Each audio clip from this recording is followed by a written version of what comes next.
오늘 이 포럼에 참석하여서 자리를 빛내주신 존경하는 정의화 국회의장님과 정가변 국회예결위원장님께 진심으로 감사의 말씀을 드립니다. 또한 19대 국회 등원에 앞두어 준비에 여념이 없음에도 불구하고 기꺼이 오늘 토론에 참석해 주신 새누리당 안종범 당선인과 민주통합당 홍정학 당선인에게도 깊은 감사의 말씀을 드립니다. 그리고 사회를 맡아주신 연세대 하현석 교수님, 토론에 참여해 주신 서울시립대 원윤희 학장님, KDI의 고영선 본부장님, 기획재정부 박문규 예산총괄 심의관에게도 깊은 감사의 말씀을 드립니다. 아울러 오늘 발제를 해주실 국회예산정책처 김춘순 예산분석실장에게도 감사를 드립니다.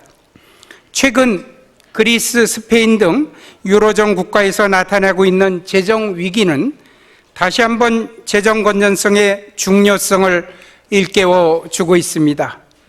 그동안 비교적 건전하게 운영해 왔다고 평가를 받고 있던 우리나라의 재정도 최근 사회 여러 분야에서 제기되고 있는 복지, 지방 등 재정 수요에 직면하고 있습니다. 복지 지출은 대부분 의무 지출 성격을 갖고 있습니다. 의무 지출은 일단 도입되면은 경제 상황에 따라 이를 축소하거나 폐지하기가 어렵다는 점에서 의무 지출의 효율적 관리를 통해 재정 건전성을 제고해야 할 필요성이 크다고 할 것입니다. 국회는 2010년에 국가재정법을 개정해서 정부로 하여금 올해부터 국회에 제출하는 국가재정운영계획에 의무지출과 재량지출을 구분하여 제출하도록 함으로써 의무지출의 관리를 위한 첫발을 내디딘 바 있습니다. 오늘 정책포럼에서 의원님들과 학계 등 전문가 여러분들의 폭넓은 의견을 수렴해서 국회가 의무지출에 대한 효율적인 관리를 통해 우리나라 재정 건전성을 제고할 수 있는 방안을 도출되기를 기대합니다. 다시 한번 오늘 정책 포럼에 참석해 주셔서 자리를 빛내주신 존경하는 정의화 의장님과 정가빈 예결위원장님에게 진심으로 감사의 말씀을 드립니다. 감사합니다.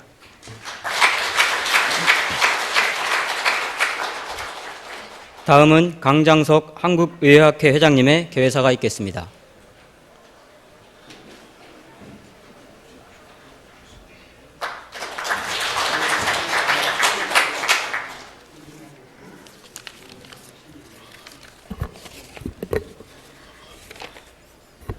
안녕하십니까. 한국의회학회 회장을 맡고 있는 국민대학교의 강장석 교수입니다. 새 국회 개원이 불과 며칠 남지 않았습니다. 오늘 국회 개원에 앞서서 국회 예산정책처하고 저희 학회가 공동정책 포럼을 갖게 된 것을 대단히 기쁘게 생각합니다. 바쁘신 가운데서도 불구하고 오늘 참석해 주신 존경하는 정희화 국회의장 대행님과 또 정가균 예결위원장님 그리고 토론자 여러분 그리고 예산정책처의 많은 직원 여러분께 감사드립니다.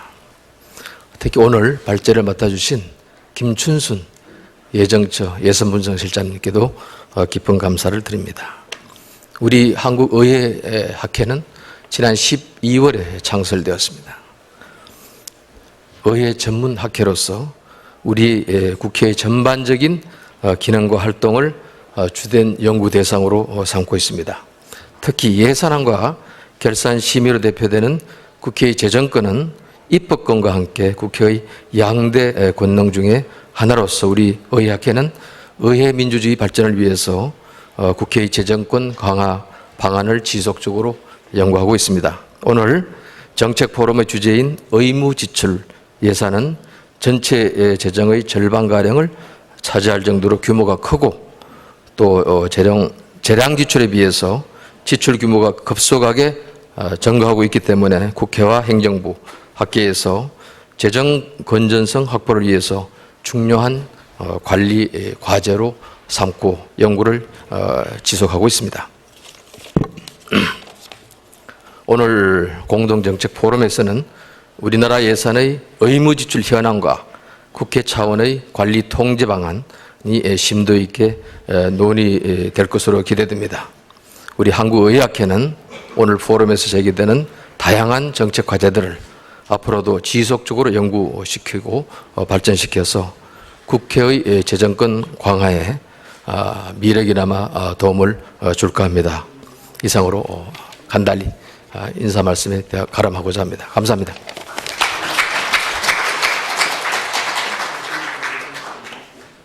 다음은 정의화 국회의장 직무대행께서 격려사를 하시겠습니다.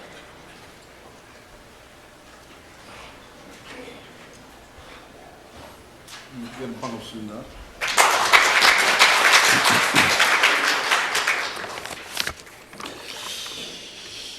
우리나라 국민 1인당 소득이 짧은 기간에 아주 급속도로 이렇게 늘어나면서 우리가 지금 이제 2만 불대가 되었습니다. 그렇게 되다가 보니까 우리 국민들의 복지 지출에 대한 욕구가 굉장히 증대되고 있고요. 또 각 분야와 부분별로 제가 볼 때는 채워줘야 될 예산의 지원 이런 부분이 굉장히 많이 늘어나고 있습니다. 그래서 저희는 이제 재정 지출이 늘어날 수밖에 없는 상황에 있는데 이것을 보다 효율적으로 잘 분배하고 지출하는 것이 굉장히 중요한 그런 시점에 와 있다고 이렇게 봅니다. 거기에다가 지금 이제 복지에 대한 이 재정 증가, 재정 소요가 굉장히 증가되면서 정치적으로 선거와 연계가 되면서 소위 말하는 포퓰리즘에 지금 같이 이렇게 연관되고 있어가지고 제가 볼 때는 비교적 우리나라의 재정이 탄탄했었는데 IMF 이후에 지금 급속도로 재정이 악화되고 있다 이렇게 저는 나름대로 분석을 하고 있습니다. 제가 지금 국회의장 대행을 맡고 있습니다만 제가 재정 경제위원장을 제가 17대 국회에서 한 바가 있습니다. 이렇게 지금 국가 재정의 경고등이 켜지고 있는 이 시점에 국회 예산정책처하고 또 우리 한국의학회가 공동으로 재정에 대한 이런 정책 포럼을 개최하게 된 것을 진심으로 축하를 드립니다. 앞으로 재정 건전성 확보를 위해서는 이 의무지출 예산에 대해서 우리 국회가 아주 면밀하게 점검하고 관리해 나갈 필요가 있습니다. 그렇기 때문에 오늘 이 포럼의 의의가 굉장히 큽니다. 아마 국회 방송을 통해서 듣고 있는 우리 국민 여러분들도 의무지출이 무엇인지에 대한 개념이 아마 없을 것으로 생각을 합니다. 외국에서는 이미 이에 대한 그 용어를 써왔지만 우리나라는 불과 이 용어를 쓴 것이 아직 2년이 채 되고 있지 않습니다. 전문가를 제외하고는 제가 그렇게 알고 있습니다. 그래서 저는 이 포럼의 이해가 굉장히 크다고 보고요. 최근에 그 유럽 재정 위기하고 또 미국의 국가 신용 등급 하락 등으로 인해서 재정의 건전성 확보가 아주 중요한 정책 과제로 이렇게 대두되고 있습니다. 한편 우리 사회가 급속하게 지금 저출산 고령화가 진행되고 있고 재정 지출 증가가 아까 말씀대로 굉장히 가속화될 것으로 전망되고 또 중장기 재정 건전성 및 지속 가능성에 대한 사회적 관심이 고조되고 있습니다. 특히 이제 오늘 이 주제가 되고 있는 의무지출의 경우에는 우리 국회가 법률을 재개정을 해서 국민들의 다양한 지출 수요에 부응해야 한다는 측면과 또 의무지출을 적정 규모로 잘 관리함으로써 재정의 건전성과 지속 가능성을 제고해야 한다는 측면을 함께 고려할 필요가 있다고 봅니다. 이러한 점에서 입법권과 재정권을 가지고 있는 우리 국회가 이러한 두 가지 관점을 염두에 두고 의무지출을 주도적으로 점검하고 또 잘 관리해 가야 한다고 생각을 합니다. 올해 3월 21일자로 국정감사와 조사에 관한 법률이 개정되었습니다. 그래서 19대 국회부터는 정기국회 9월 1일 이전에 국정감사를 하게 되어 있습니다. 물론 올해는 시기적으로 어려울 것으로 생각이 됩니다. 그래서 본회의에서 의결을 통해서 가을 정기국회 동안에 국정감사를 할 수밖에 없지만 이제 내년부터는 그 이전이니까 예를 들면 5, 6, 7, 8 이럴 때 이제 하게 되지 않겠나 싶습니다. 또 지난 5월 2일 날 그 국회법 개정안 통과로 법정 기한 내에 예산안 심사를 마치도록 하는 등 정기국회를 이제 명실상부하게 예산국회로 만드는 그런 제도적인 기반이 이제 다 마련이 되었습니다. 그렇기 때문에 이번 정책 포럼을 통해서 이 효과적인 의무지출 관리 방안이 방안에 마련되어서 우리 국회의 재정권이 한층 강화될 수 있기를 저는 기대하고 있습니다. 오늘 논의된 이 건설적인 의견들이 향후에 입법 활동에 반드시 반영되기를 바라고요. 제가 오늘 끝까지 자리를 함께 하면서 저도 공부를 좀 하고 싶은데 그렇게 하지 못한 점 늘 양해를 바랍니다. 대단히 감사합니다.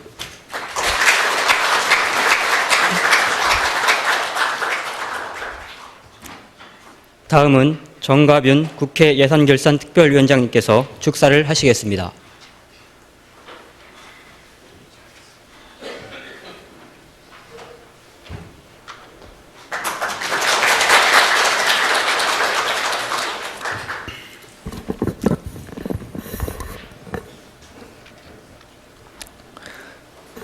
국회 예산결산특별위원회 위원장 정갑윤입니다.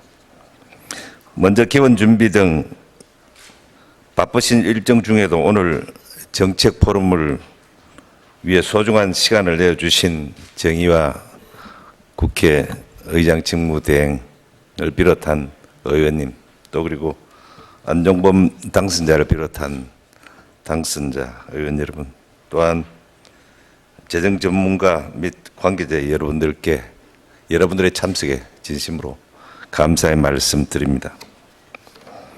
예결위원장으로서 지난해 과거 예결산 심의 과정을 되돌아보면 재정 건전성 확보라는 대전제하에서 어떻게 하면 국민들의 다양한 재정 소요를 충족시킬 수 있을 것인지 늘 고민하여 온 과정으로 기억됩니다. 그런데 오늘의 주제인 의무지출의 경우 법률에 따라 국가는 이를 지출하여야 하는 의무를 가지기 때문에 재정건전성 제약하에서 전체 재정지출에서 차지하는 비중이 높아지면 높아질수록 재정 운영이 경직적으로 변하게 되어 있고 경기 변동 대응이나 국민들의 다양한 재정 소요 충족을 위한 재정 정책 수행이 어렵게 되는 특징이 있다고 하겠습니다. 실제로 이번 2012년도 예산안 심의 과정에서도 지출 총량의 증가에도 불구하고 정책의 상당 부분을 의무 지출이 차지하여 신규 재정 사업이나 정책을 위한 예산 반영에 많은 어려움이 있었던 것으로 기억됩니다. 결국 의무 지출도 규모의 적정성에 대한 통제가 필요하다고 하겠습니다. 그리고 그 역할을 입법권을 가지고 예산을 심의 확정하는 국회가 주도적으로 수행하여야 할 것이라고 생각합니다. 다행히 우리 국회는 지난 2010년 5월 국가재정법을 개정하여 올해부터 정부가 제출하는 국가재정운용계획에 의무지출의 증가율과 산출 내역을 포함하도록 하여 의무지출 관리 점검을 위한 제도적 기반을 마련한 바 있습니다. 오늘 정책 포럼에서는 의무지출의 구조와 변화 추이, 그리고 국회 입법 및 예산안 심의 과정에서 어떻게 효과적으로 의무지출을 관리 통제할 수 있을 것인지 등이 심도 있게 논의될 것으로 기대되는 만큼 오늘의 포럼이 향후 우리 국회가 의무지출을 비롯한 재정 전반에 대한 민주적 통제를 강화할 수 있는 마중물이 되기를 기원합니다. 다시 한번 오늘 포럼이 열릴 수 있도록 애써주신 모든 관계자 여러분께 감사를 드립니다. 감사합니다.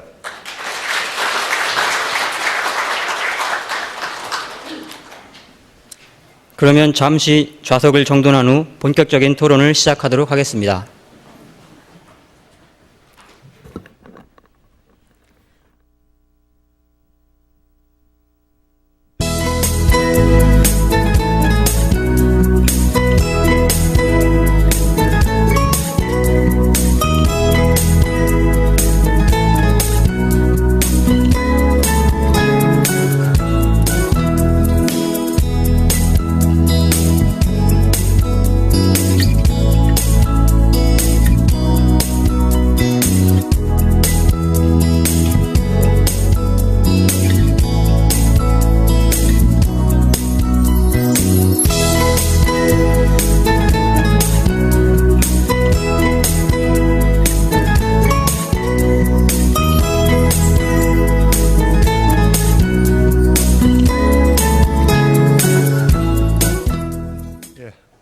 안녕하세요. 오늘 포럼의 사회를 맡은 연세대학교의 하연소입니다.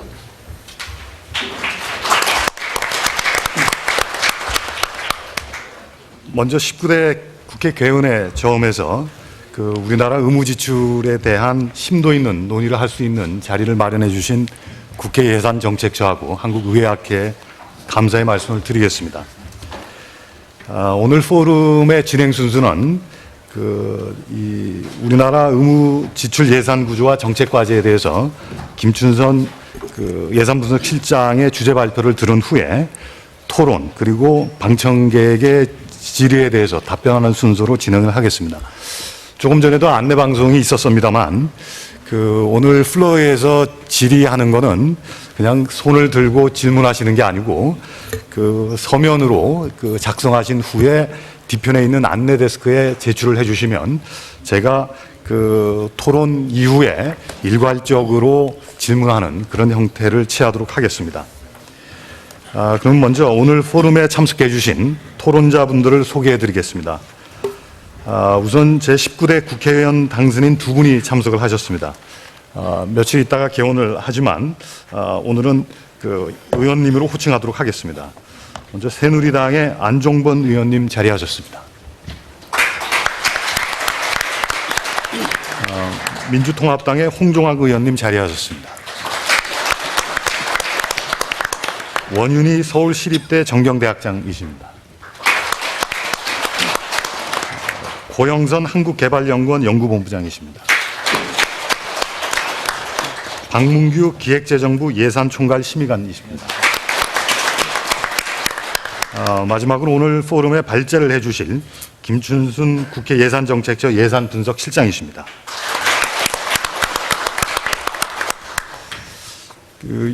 저는 아침형 인간이라서 아침에 일찍 일어나서 항상 운동을 하는데 운동을 하면서 요즘 TV를 보면 제일 먼저 나오는 뉴스가 그리스 이야기입니다. 그리고 이제 그리스 이야기고 굉장히 경제가 걱정이 되는 이야기들이 이제 많이 나오고 있는데 사실은 이게 우리나라 재정 건전성하고 이렇게 직결되는 그런 이제 문제인 것 같습니다. 그리고 선진국 다른 OECD 국가들의 예를 보게 되면 재정 건전성을 가장 위협하는 그런 이제 지출 항목이 또 의무 지출이 아닌가 이렇게 생각을 합니다. 그래서 어떻게 보면 이제 19대 국회 내내 이런 의무 지출의 비중 증가하고 이런 이제 의무 지출에 대해서 어떻게 정책적으로 대응을 해나갈 건가 뭐 이런 것들이 굉장히 중요한 이슈로 등장을 할 거다 이렇게 생각이 됩니다. 그래서 오늘 본격적으로 이제 토론에 들어가기 전에 전문가이시면서 19대 또 국회에서 굉장히 활발한 의정 활동이 기대되는 두 분 의원님으로부터 앞으로 우리나라 재정 운영의 당면 과제가 무엇인지 들어보는 시간을 갖도록 하겠습니다. 위원님들께서 2분 이내로 말씀을 해주시기 바랍니다. 먼저 안종범 위원님께 부탁을 드리겠습니다. 네, 안녕하십니까, 안종범입니다. 아직도 교수라는 직함이 굉장히 자연스러운데 굉장히 이 자리가 어색합니다. 이 자리에서 토론을 수없이 해봤는데 오늘 너무 긴장이 되고 해서 여러분들한테 앞으로 여러 각오를 말씀드릴 때도 더 멀리 보고 말씀을 좀 잘 드려야 되겠다는 생각이 듭니다. 저는 그동안에 경제학, 특히 재정학을 공부를 하고 가르치고 연구를 하고 이제 그동안 배운 거를 실제로 국정 운영에 한번 적용해 보고자 막 시작하려는 참입니다. 그동안 정부와 의회를 대상으로 연구하는 과정에 사실 신랄하게 비판을 하고 평가를 하고 그래 왔습니다. 그래 이제는 저 스스로가 비판의 대상이 될 시점이 왔기 때문에 저 스스로도 앞으로 그동안 했던 여러 잣대보다 더 엄정하게 들이대서 국민을 굉장히 무서워하면서 해야 되겠다는 각오를 다시 한번 다져봅니다. 어느 분야보다 이 나라 살림이라는 것은 중요하고 그 중요성에 비춰봐서 지금까지 상당히 많은 문제를 안고 있었다는 것도 사실입니다. 특히 최근에 유럽에서 방금 사회자께서 지적하셨다시피 유럽에서 일어난 많은 재정 위기라는 것도 하루아침에 생긴 위기가 아니고 오랜 기간 누적돼서 생긴 위기라는 점에서도 우리가 지금 현재는 재정의 어떤 건전성에 있어서는 큰 문제가 없다라고 여겨지지만 앞으로 지금까지 노정된 많은 문제가 어느 순간에 터질 가능성도 분명히 있기 때문에 오늘 이 의무지출과 관련된 이 토론의 장이 저는 굉장히 중요한 의미를 담고 있다고 생각을 합니다. 시간이 많지 않기 때문에 제가 앞으로 재정 운영에 가장 중요한 거는 제가 평상시 항상 강조를 하는 세 가지 점만 말씀을 드리겠습니다. 먼저 재정은 제일 중요한 게 건전성입니다. 더 말할 나위도 없고 이 건전성을 유지하기 위해서 저는 두 가지를 반드시 이뤄내야 된다고 생각을 하고 있습니다. 그 첫 번째는 재정의 투명성입니다. 그 투명성이라는 것은 뭐든지 국정 운영이 투명하면 된다고 하지만 그게 쉽지가 않습니다. 다른 어떤 분야보다 재정은 이 재정 통계나 재정 정보가 상당히 취약한 것도 사실입니다. 그 다음에 그 재정 정보가 국민한테 전달되는 과정도 굉장히 시기가 길고 느리고 그렇습니다. 그래서 이 재정 투명성을 확보하기 위한 재정 정보의 공개 혹은 공유, 활용이라는 게 굉장히 중요하다는 걸 말씀을 드리고 또 두 번째 재정 건전성을 반드시 이루기 위해서는 재정의 이른바 효율성 혹은 더 크게 봐서는 실효성이 중요합니다. 즉 똑같은 우리 예산을 투입하더라도 그 효과가 국민한테 가는 효과가 최대화될 수 있도록 노력해야 되는데 지금 너무나도 많은 예산이 낭비가 되고 중복이 되고 그렇게 문제가 많이 되고 있습니다. 그 원인 중에 하나가 이 모든 재정 사업에 대한 사전 사후 평가가 제대로 이루어지지 않고 있기 때문에 그렇다고 저는 생각을 합니다. 그래서 오늘 이 토론을 계기로 의무지출뿐만이 아니고 모든 재량 사업까지도 재정 사업에 대한 사전 사후 평가를 철저하게 하고 그것을 토대로 재정 사업에 대한 평가를 하고 재정의 실효성을 점검함으로 해서 전반적으로 재정 건전성을 계속 유지하면서 국민의 만족도를 높이는 과정이 반드시 필요하다고 저는 생각을 합니다.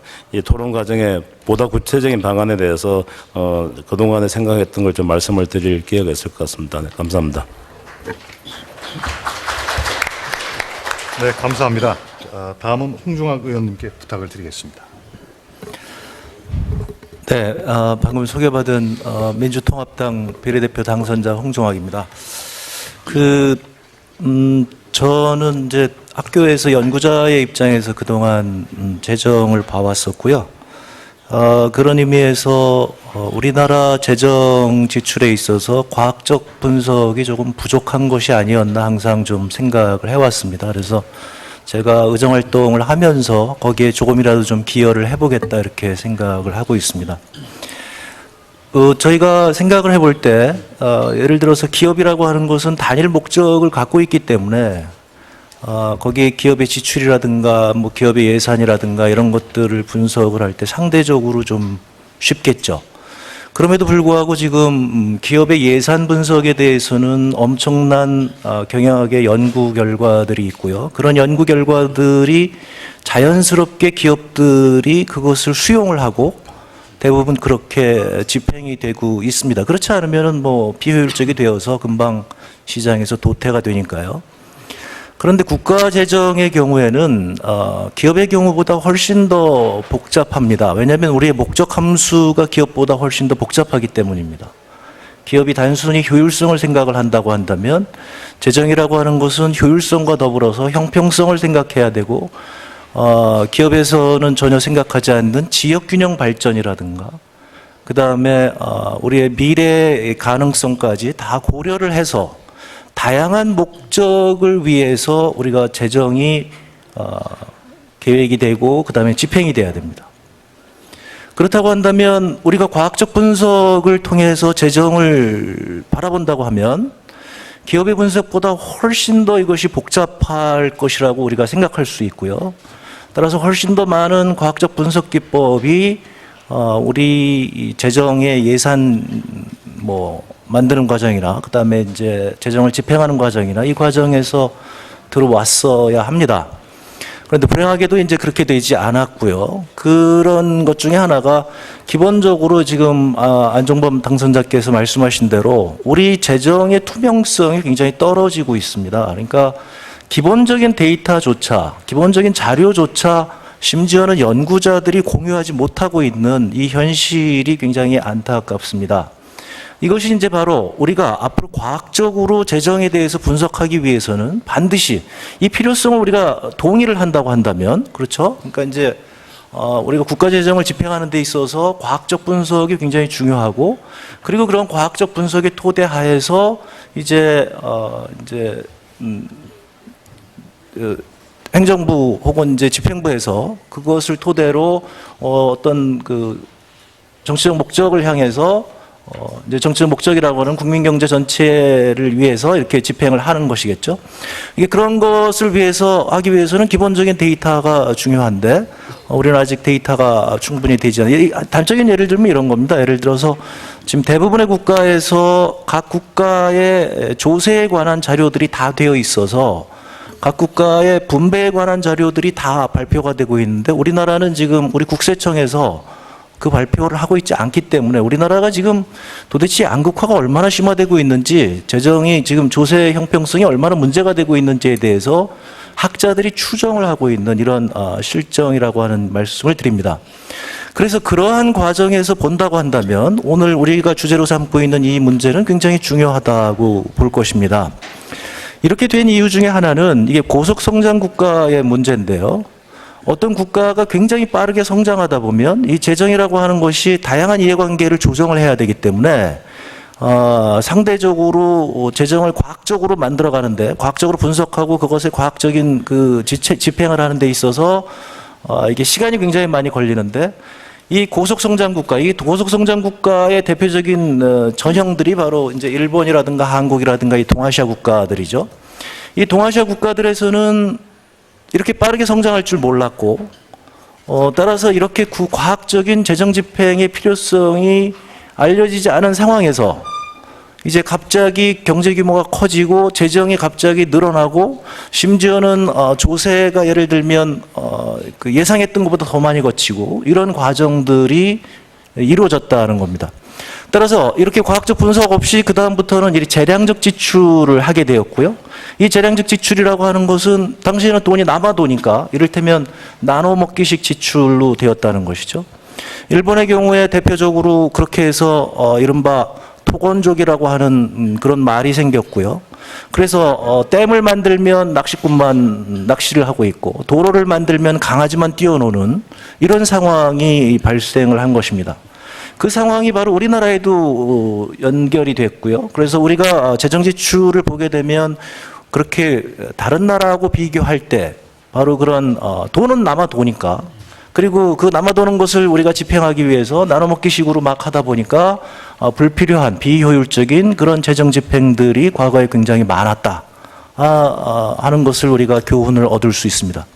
따라서 그러한 과거의 사례, 특히 이제 고속 성장 국가의 문제를 본다고 한다면, 물론 이제 우리 기재부에서 보면 굉장히 노력을 하셨고 그래서 굉장히 과학적으로 하고 있다 이렇게 얘기를 하시겠지만 이런 입장에서 본다고 한다면 굉장히 부족하다. 따라서 우리가 재정에 대해서 지금 오늘 얘기하는 바와 같은 이와 같은 의무 지출에 대해서 얘기를 하기 위해서는 일단 과거에 대한 반성이 좀 필요하지 않은가, 과거에 대한 성찰적인 자세가 좀 중요하지 않은가 이렇게 생각을 하고 있습니다. 그래서 우리가 필요한 예산을 과거에 적절하게 집행을 해왔는가, 과학적으로 집행을 해왔는가, 그렇지 못했다고 한다면 이제 앞으로 어떻게 해야 될 것인가, 바로 거기에서 그렇다고 한다면 우리는 어떤 자료들이 필요하고 어떠한 새로운 분석 기법이 필요하고 어떠한 제도가 필요한가에 대해서 우리가 논의를 해야 될 것입니다. 그런 의미에서 오늘 토론에는 상당한 의미가 있다고 저는 생각을 하고 있습니다. 뭐 추가적인 그 얘기는 나중에 토론 시간에 또 말씀을 드리겠습니다.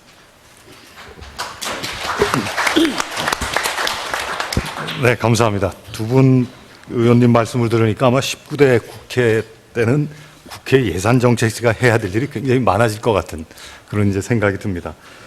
앞으로 그 19대 국회에서 두 분 의원님의 활발한 의정활동을 기대하겠습니다. 그러면 오늘 토론 주제인 우리나라의 의무지출 예산구조와 정책과제에 대해서 국회예산정책처의 김춘선 예산분석실장께서 약 15분 정도 발표를 하도록 하겠습니다. 예, 반갑습니다. 예산분석실장입니다. 오늘 제가 발표드릴 순서는 먼저 의무지출의 개념과 특징, 그리고 그 현황과 구조를 살피고 의무지출 예산에 대한 국회 심사 사례를 입법과정과 예산과정으로 구분하여 소개드린 후에 의무지출을 효율적으로 관리하기 위한 정책 방안을 제안하는 순서로 말씀드리겠습니다. 먼저 의무지출이란 아시는 것처럼 법률에 따라 지출 의무가 발생하고 법령에 따라 지출 규모가 결정되는 법정 지출 및 이자 지출이라고 국가재정법에서 정의하고 있습니다. 이외의 지출은 재량 지출이 되겠습니다. 따라서 의무지출과 재량지출은 지출 근거와 규모, 예산안 심사 관점에서 차이점을 가지고 있습니다. 의무지출은 주로 법령 재개정을 통해서, 그리고 재량지출은 예산 과정을 통해서 지출 규모가 결정되는 점이 확연히 다르다고 하겠습니다. 의무지출의 특징을 살펴보면 의무지출은 헌법이 명시한 국민의 인간다운 생활을 할 권리를 보장하고 국가가 사회보장 의무를 수행하도록 하는 기능을 합니다. 또한 지방교부금 등은 자치단체가 안정적으로 재원을 조달할 수 있도록 해줍니다. 그러나 한편 의무지출 부담이 과다하면 경기 침체와 같은 대내외적 여건 변화나 새로운 재정 수요에 대한 대응력이 취약해져서 재정 운영이 경직성을 띠게 됩니다. 이러한 배경에서 국회는 2012년부터 의무지출 증가율과 산출 내역을 국가 재정운영계획에 포함시켜서 국회에 제출하도록 국가재정법을 개정한 적이 있습니다. 의무지출의 규모와 증가율이 중장기 재정 건전성에 결정적 영향을 미칠 요인임을 감안할 때 의무지출의 적정한 관리에 대한 논의가 시작되어야 할 시점이라고 봅니다. 그러면 의무지출의 현황과 추이를 살펴보겠습니다. 올해 의무지출 예산은 148조 6천억 원으로 총지출의 45.7%를 차지합니다. 2007년 이후에 연평균 8.5%씩 증가해서 경상성장률이나 총지출보다 빠르게 늘어나고 있습니다. 이에 따라 총지출에서 의무지출이 차지하는 비중 역시 2007년 41.5%이던 것이 올해에는 45.7%로 상승하였습니다. 그런데 지금도 복지지출 수요가 분출하고 또 대표적 의무지출인 공적연금의 증가 속도는 향후 20년간 선진 30개국 중 가장 빠를 것으로 예상돼서 의무지출의 비중은 더욱 늘어날 것으로 보입니다. 다음은 의회가 의무지출을 직접 관리하고 있는 미국 사례를 잠깐 살펴보시겠습니다. 미국은 대규모 재정적자를 완화하기 위한 목적으로 의무지출을 적극적으로 관리하고 있습니다. 미국의 예산 구조가 우리와 달라서 직접적인 비교는 어렵겠습니다만 2011년 기준으로 이자 지출을 포함한 의무지출 비중은 62.6%로 우리나라보다 높습니다. 의무지출의 연평균 증가율은 2005년부터 11년까지 7.4% 수준으로 전체 예산 증가율보다 높지만 증가 속도는 우리나라보다 낮게 나타나고 있습니다. 그러면 이제 우리나라 의무지출의 구체적인 현황을 한번 살펴보겠습니다. 저희 예산정책처에서는 다양한 사업들로 구성된 이러한 의무지출을 분류하기 위해서 세 가지 기준을 마련했습니다. 즉 재원 배분 분야별, 성질별, 지출 주체별이 그것입니다. 먼저 분야별로는 교부금, 복지, 농림, 이자 지출 및 기타 이렇게 5가지를 구분했고, 성질별로는 사회보험형과 재정사업형으로 구분했습니다. 또 복지사업이 대부분 지방비 부담을 수반한다는 점을 감안해서 국가 직접형과 국가 보조형으로 구분했습니다.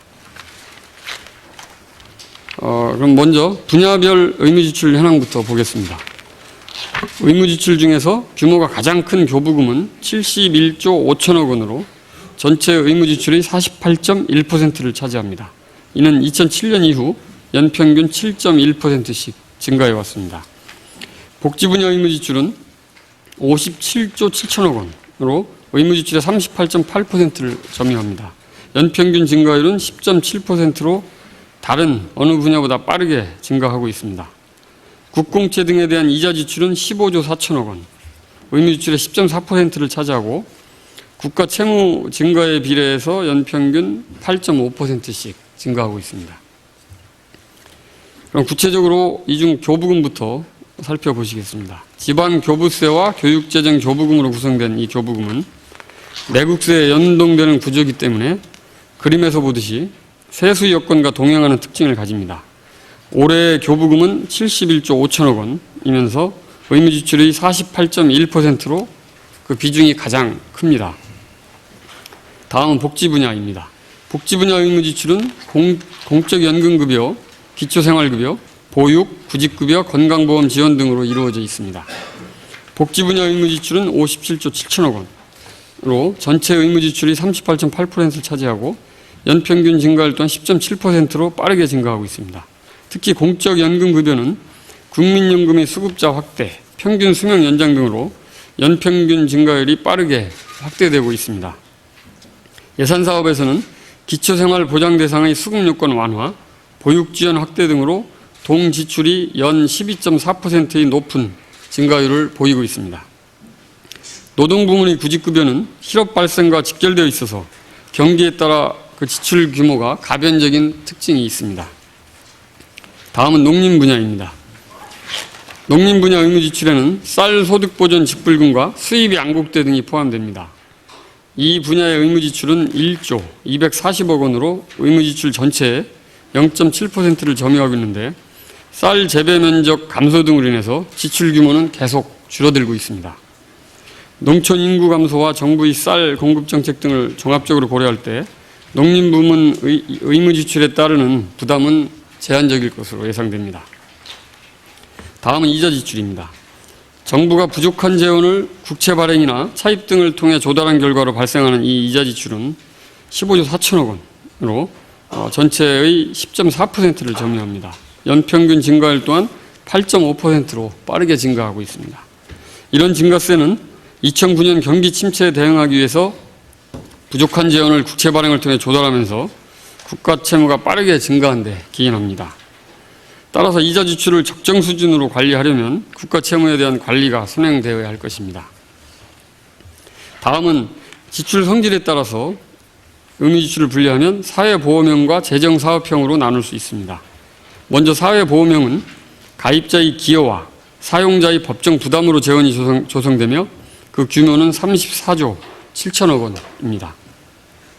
인구 고령화와 연금제도가 성숙되면서 매년 증가율이 높게 나타나고 있는 분야입니다. 반면 공적 구조로서 사회 안전망 기능을 수행하는 재정사업형 의무지출은 전체 의무지출의 76.6%를 차지하고 있습니다. 하지만 재정사업형 의무지출의 연평균 증가 속도는 사회보험형보다는 느리게 나타납니다. 다음 지출 주체를 기준으로 의무지출을 나누면 국가 직접형과 국고 보조형으로 구분할 수 있습니다. 국가 직접형 의무지출은 135조 8천억 원으로 전체 의무지출의 91.4%를 차지해서 의무지출 대부분이 국고에서 집행되고 있음을 보여줍니다. 반면 지방비 부담을 수반하는 국고 보조형은 12조 8천억 원으로 그 비중이 8.6%입니다. 하지만 연평균 증가율은 국고 보조형이 12.4%로 국가 직접형 의무지출보다 빠르게 증가하고 있습니다. 복지 분야 의무지출 중 기초생활보장이나 보육과 같이 지방비 분담을 요하는 의무지출 사업이 확대되면서 자치단체의 재정 부담도 같이 증가하고 있습니다. 다음은 의무지출 예산에 대한 국회의 심사 사례입니다. 의무지출은 원칙적으로 입법과정을 통해서 예산 규모가 변경되어야 하겠지만 개별법상 관련 규정이 모호하거나 주요한 자격 요건이 시행령 이하에 위임되어 있어서 예산 과정을 통해 변경되는 사례가 다수 존재합니다. 입법 과정을 통해 결정되는 사례로는 기초노령연금이나 국민건강보험 국고 지원을 들 수 있습니다. 이들 사업은 지출 대상과 단가가 법률에 규정되어 있어서 관련 법률을 재개정해서 예산을 신규로 반영하거나 또 변경하고 있습니다. 반면 입법 과정이 아닌 예산 과정에서 결정되는 사례로 영유아 보육료 지원을 들 수 있습니다. 정부는 소득 하위 70% 가구의 0-4세 영유아에 대한 보육료 지원을 전제로 올해 예산안을 편성을 하였지만 국회 예산안 심사 과정에서 0-2세까지는 전체 가구로 진짜 지원 대상이 확대되었고 예산 확정 이후에 복지부 장관이 관련 지침을 개정해서 사업을 수행하고 있습니다. 이어서 의무지출을 효과적으로 관리할 수 있는 방안에 대해서 말씀드리겠습니다.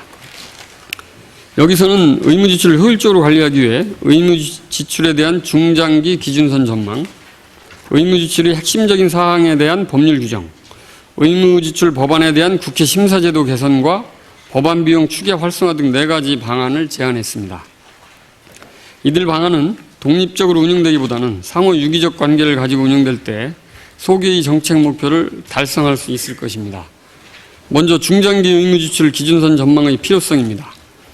기준선 전망이란 새로운 정책 도입이나 제도 변화에 따라서 추가적으로 부담해야 하는 재정 규모를 사전적으로 전망하는 것입니다.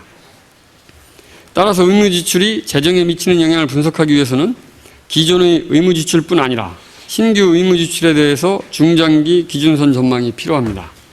이러한 기준선 전망을 바탕으로 총수입 전망과 의무지출 관련 제도 변화가 재정 건전성에 미치는 영향을 분석한 후에 신규 의무지출을 도입하거나 확대 여부를 결정할 필요가 있습니다.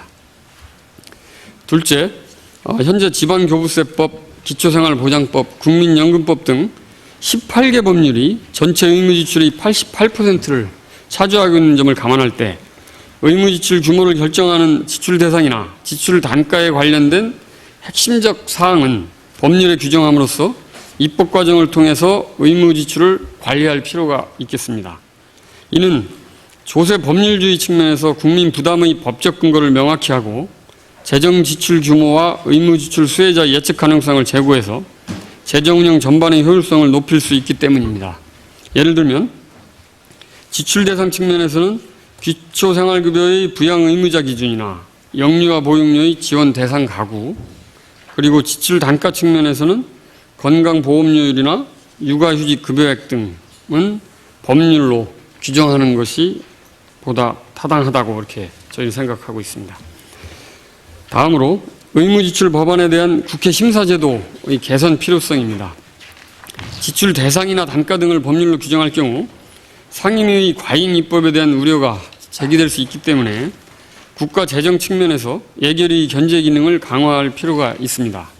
즉, 의무지출 관련 법안을 상임위에서 심사할 때 상임위는 해당 법안에 대해 예결위와 협의하도록 하고, 만약 예결위와 협의되지 않은 의무지출 법안이 본회의에 상정될 경우에는 본회의 진행 과정에서 예결위 의견 청취를 의무화하거나 가중된 의결 정족수를 적용하는 등의 방안을 통해서 의무지출 법률안에 대한 심사 제도를 좀 더 개선할 필요가 있다고 생각합니다.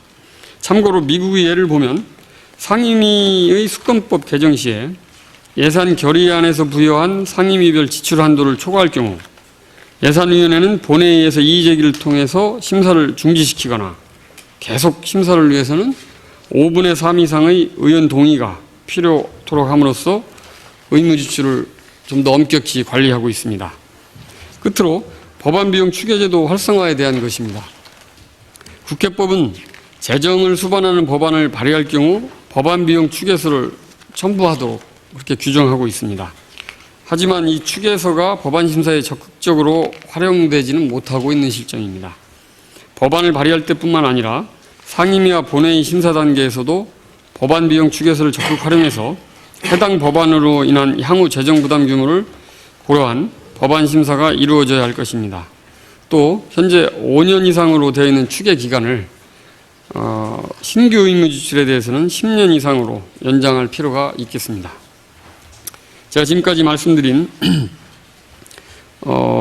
의무 지출 예산 구조와 국회 심사 사례 그리고 효율적 관리 방안에 대해서 간단히 살펴보았습니다. 올해부터 국가 재정 운영 계획에 의무 지출을 구분하여 관리하게 되어 있고 그 어느 때보다도 국민 경제 안정적 성장을 위해서 재정의 역할이 강조되고 있는 점을 감안할 때 오늘 논의가 의무 지출의 효율적 관리를 통해서 재정 건전성을 제고할 수 있는 다양한 정책 논의의 시발점이 되기를 바라면서 제 발제를 마치겠습니다.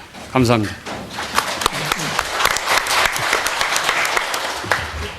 예, 김춘선 실장님 감사합니다. 아주 시간도 효율적으로 이렇게 사용을 해주셨습니다. 지금부터 토론을 시작하겠는데요. 이 국제학술회의를 가면 각국 참가자들의 행태가 아주 사뭇 다르다 그럽니다. 미국에서 온 학자는 발표를 할 때 항상 농담을 먼저 하고 시작을 한다 그럽니다. 그다음에 이제 일본에서 온 학자들은 처음에 소리가 한 5번 정도 들어간답니다. 내가 이걸로도 하려고 그랬는데 다 못했고 이것도 못했고 미안하다 그러고 이제 발표를 하고, 한국 사람은 거의 대부분이 저한테 20분이 주어졌는데 한 15분 내로 끝내겠다고 한 다음에 시간을 어기기가 일수라고 그럽니다. 이게 한국 학자들의 대부분의 특징이라고 그러는데, 이 토론회에서 사회자가 맡은 역할 중에 가장 중요한 것은 시간 관리를 이제 하는 겁니다. 그래서 옆에 이렇게 메모지가 왜 있나 했더니 시간을 넘기시면 여기 좀 알려드리라고 있는 것 같은데, 오늘 오신 분들이 워낙 이쪽 분야의 권위자들이시지만 발언하실 수 있는 시간은 10분으로 제한하도록 하겠습니다. 그래서 5분의 토론자께서는 시간을 준수해 주시면 감사하겠습니다. 그럼 먼저 새누리당의 안종범 의원님께 부탁을 드리도록 하겠습니다. 네, 10분 내로 끝내겠습니다. 제가 토론 요지를 이미 배포해 드렸기 때문에 그걸 중심으로 말씀을 드리되 몇 가지 추가적인 내용도 포함을 해서 한번 토론 요지를 구체화해 보겠습니다. 이미 의무 지출을 재량 지출과 구분하는 것에 있어서의 중요성은 많은 분들이 말씀을 하셨고 앞으로 토론 과정에서도 계속 강조가 될 것인데, 저는 이것을 계기로 앞으로 해야 될 일이 굉장히 많다라고 생각하고 그 해야 될 일 중에 핵심적인 몇 가지를 말씀을 드릴 겁니다. 미리 결론에 말씀드릴 부분을 제가 강조하고자 하는 것은, 아무리 우리가 법적으로 그리고 제도적으로 의무 지출과 재량 지출을 구분해서 관리한다 하더라도 실제로 정부나 의회에서 그것을 제대로 활용하지 못한 상태에서 예산을 편성하고 심의하고 의결하면은 소용이 없다는 생각을 많이 해봤습니다. 2005년에 주요 재정법을 개혁을 해서 특히 탑다운 시스템을 도입을 해서 이제 거의 7년이 넘었습니다. 그런데 여전히 우리의 예산의 편성이나 심의 과정이라는 게 과연 원래 탑다운이라고 하는 시스템의 원래의 목적에 걸맞게 이루어지고 있는가? 라고 하면은 그게 아니라고 생각을 합니다. 정부는 항상 지금 이미 국가재정전략회의라고 하는 것을 거쳐서 각 부처별 예산의 실링을 정한 바 있고, 이제 부처는 각 실링 하에서 예산을 요구를 하고 있는 상황인데, 과연 그것이 넘어와서 우리 국회에서는 그 실링 하에서 탑다운의 정신에 입각해서 예산을 각 상임위에서 배분을 하고 심의를 하느냐? 저는 그렇지 않다라고 봅니다. 마찬가지로 우리가 의무지출, 재량지출을 나눠놨다 하더라도 그것을 통해서 관리를 해서 이제 재정을 또 건전하고 또 효율적으로 투명하게 운영한다고 하더라도 정부가 그리고 의회가 그것을 제대로 관리하고 실제로 활용해서 예산을 편성하고 심의하지 않는 한 소용이 없다는 생각이 듭니다. 그냥 학계에서 연구하다가 결과 발표하고 가끔 언론에서 보도하고 그것으로 그친다면은 아무런 소용이 없기 때문에 차제에 우리 발제자께서 굉장히 많은 어떤 관리 방안을 말씀하셨다시피 보다 철저하게 이 부분에 대한 사후 관리에 대해서 준비를 하고 연구를 하고 계속적으로 우리가 검토를 해야 된다고 생각을 합니다. 그래서 먼저 저는 토론 여주에 3가지를 강조를 했습니다. 먼저 의무 지출이 과연 많은 게 좋은지 작은 게 좋은지에 대해서 논란은 있을 수가 있습니다. 그럼에도 불구하고 우리 향후 우리나라의 재정 여건을, 재정 환경을 감안하면은 의무 지출은 적정한 수준에서 축소 조정돼야 된다는 것에는 이론의 여지가 없다라고 생각합니다. 그것은 저출산 고령화뿐만이 아니고 통일이라고 하는 미래의 어떤 변수를 감안한다면은 이 의무 지출의 어떤 비중을 지금보다 확대해서는 결코 안 될 것이고, 그렇다면 의무 지출의 적정 수준이 우리의 미래 환경, 즉 저출산 고령화 통일이라고 하는 이 여건에 비춰봤을 때 가장 적정한 의무 재량 지출의 비중이 어느 정도인지에 대한 연구가 빨리 이루어져야 된다고 저는 생각합니다. 왜냐하면은 우리가 앞으로 어느 시점에 통일이 닥쳤을 때 지금 같은 예산 구조 하에서 의무 지출의 비중이 즉 예산의 경직성이 굉장히 강한 상황에서 통일을 맡게 된다면은 그 다음에 우리 어떤 이 통일 한국의 재정 운영이라는 것은 엄청나게 큰 위기에 처할 가능성이 있기 때문에 그렇습니다.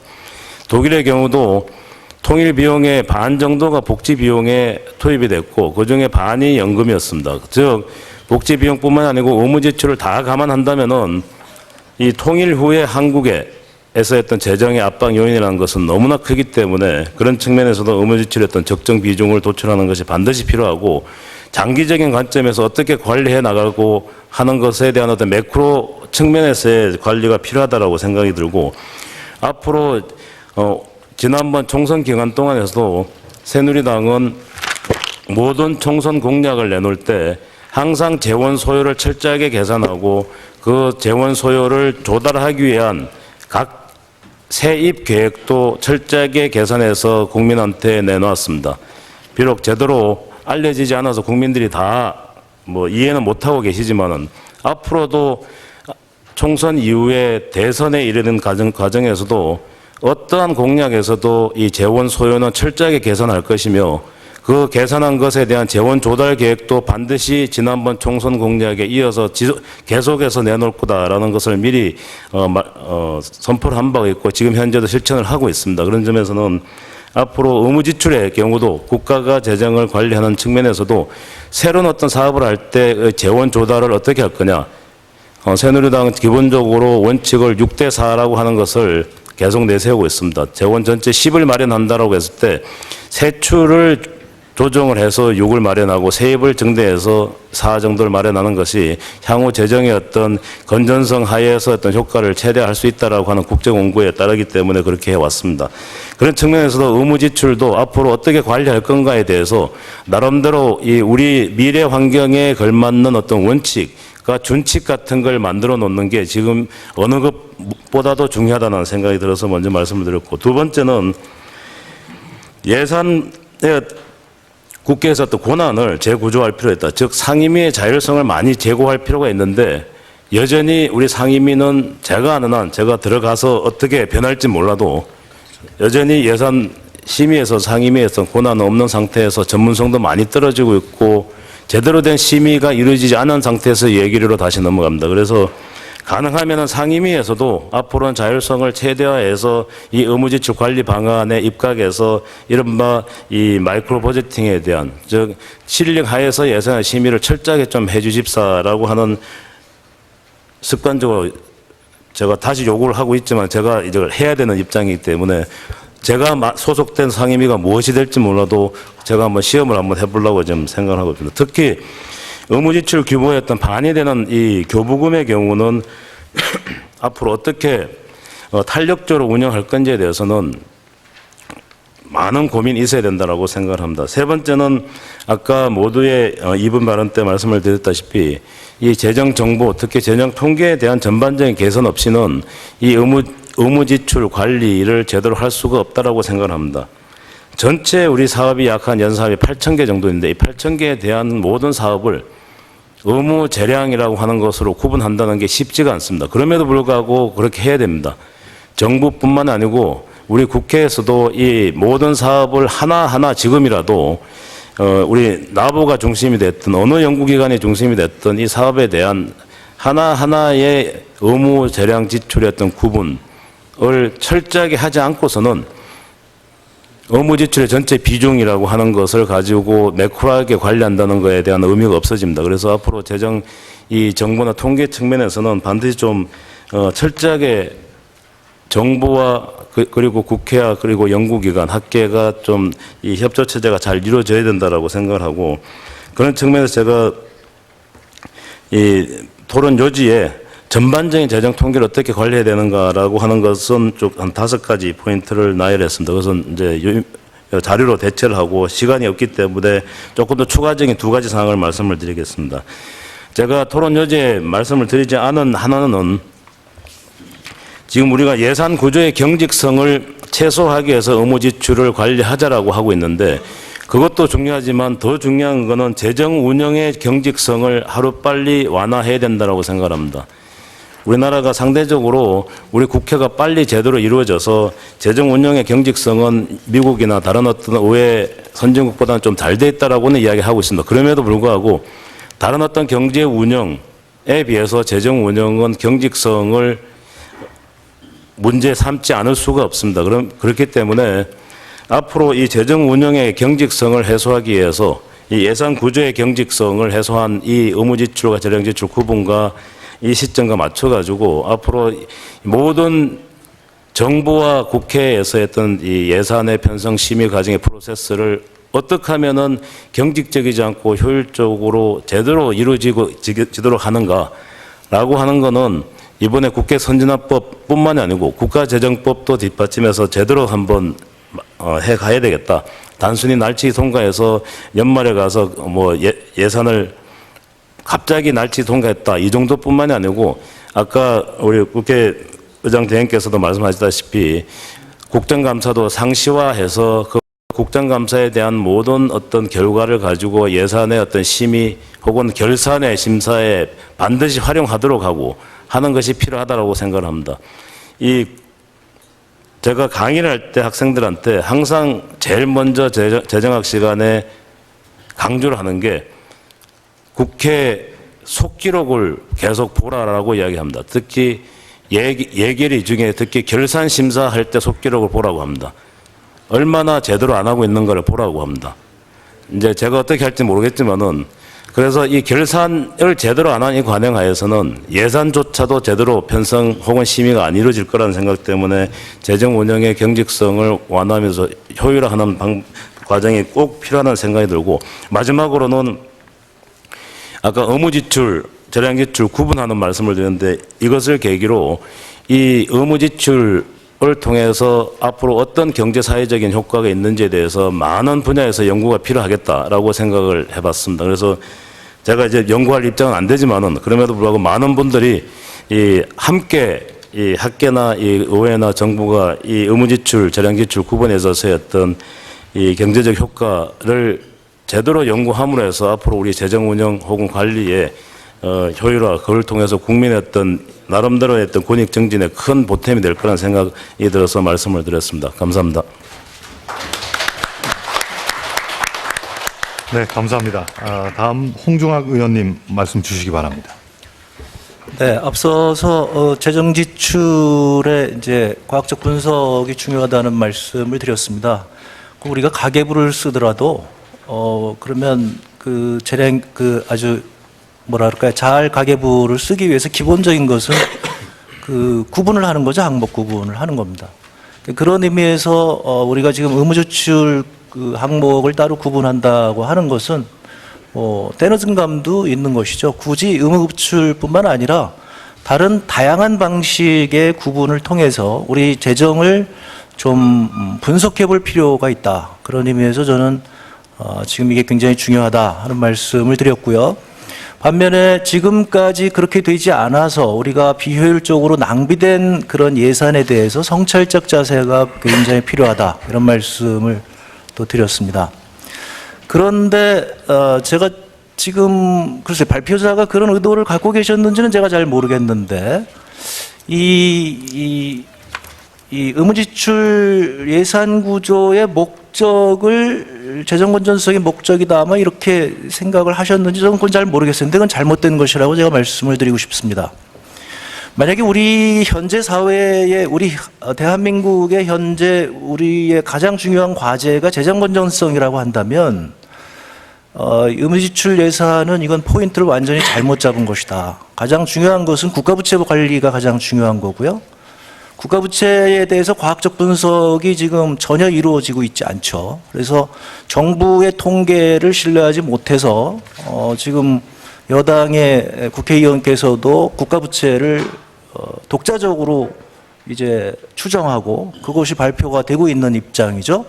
그러니까 국가 재정 건전성이 만약에 문제라고 한다면 지금 제일 먼저 해야 될 것은 국가 채무를 구분하는 일이다. 그렇게 봐야 되겠죠. 그래서 자꾸 그렇게 저는 얘기하는 게 좀 이해가 되지 않는다. 저는 이 의무지출 예산 구조를 이렇게 만들어가는 것은 복지국가를 만들기 위해서 반드시 필요한 작업이다 이렇게 생각을 합니다. 저희 민주통합당에서는 복지국가를 지향하고 있습니다. 과거와 같이 어떤 특정 이익 집단을 위해서 재정 지출을 하는 것이 아니라 국민 전체의 복리를 위해서 국민의 합의하에서 국민들의 복지를 늘려가서 우리가 향후 복지국가를 도달할 수 있도록 그렇게 예산 구조를 짜고 재정 지출 구조를 짜야 된다. 그것을 위해서는 여기 지금 얘기하는 의무지출 예산 구조가 굉장히 중요하다.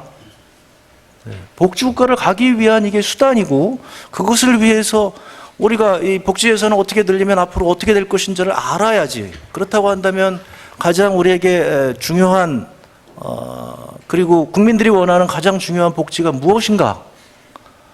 그것을 정확하게 파악을 해야지만 우리가 복지국가를 가는 데 있어서 낭비가 적은 그런 과학적 예산 집행의 방법이 될 것이다. 저는 그렇게 생각을 했는데 그런 것들이 이 발표문에 그렇게 크게 보이지 않아서 이것이 지금 복지국가를 가는 것을 억제하기 위한 수단으로서 의무지출을 지금 하는 게 아니잖아요. 예. 그것은 좀 명확하게 우리가 하고 싶다 이렇게 말씀을 드리고 싶습니다. 이것이 왜 중요하냐면 의무지출을 단순하게 예산을 통제하는 수단으로 우리가 간주하게 되면 부작용이 발생하게 됩니다.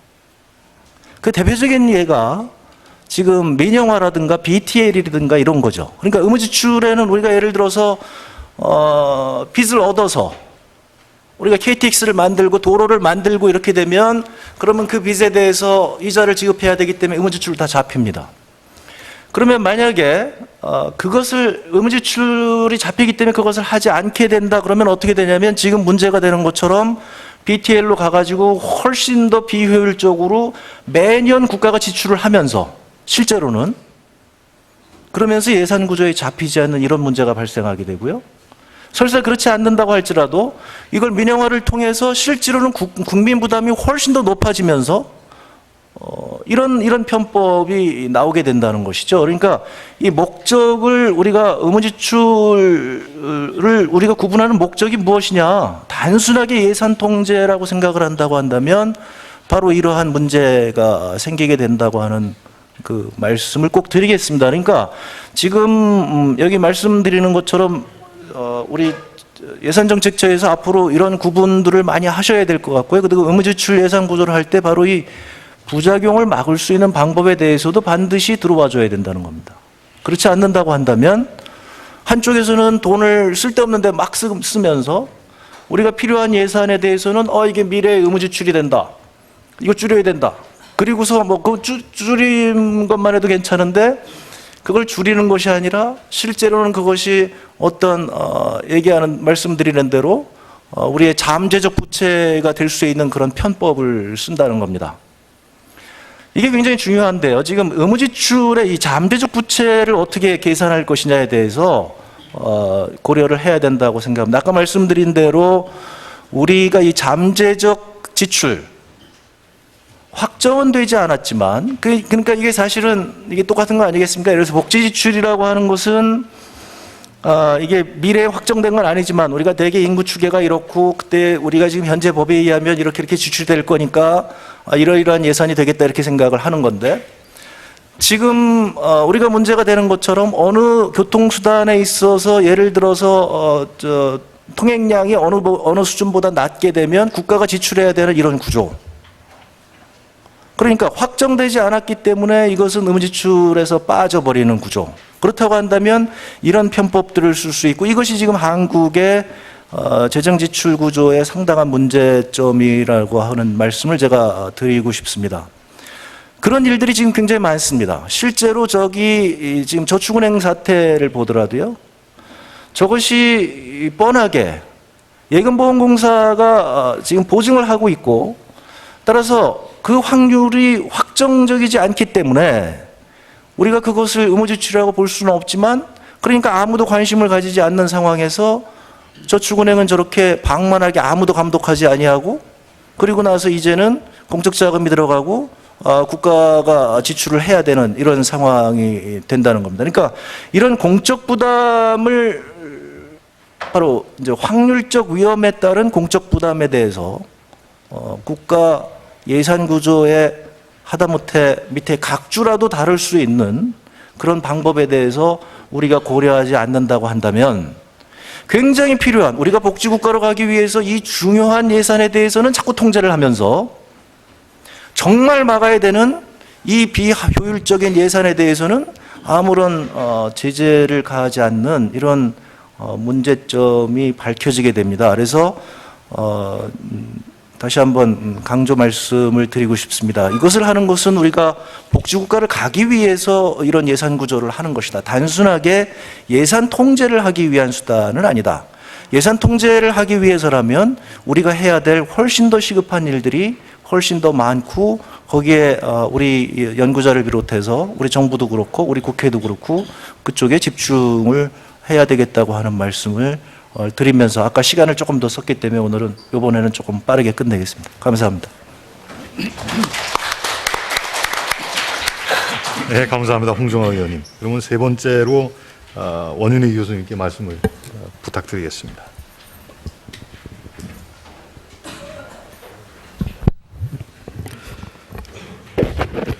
예, 두 가지 측면에서 말씀을 드리겠습니다. 하나는 이제 우리 실장님께서 발표하신 내용을 중심으로 처음 말씀을 드리고, 그다음 발표문에는 없는 우리나라의 재정 건전성 확보를 위한 어떤 또 새로운 방안이 있을 수 있을지에 대해서 말씀을 드리겠습니다.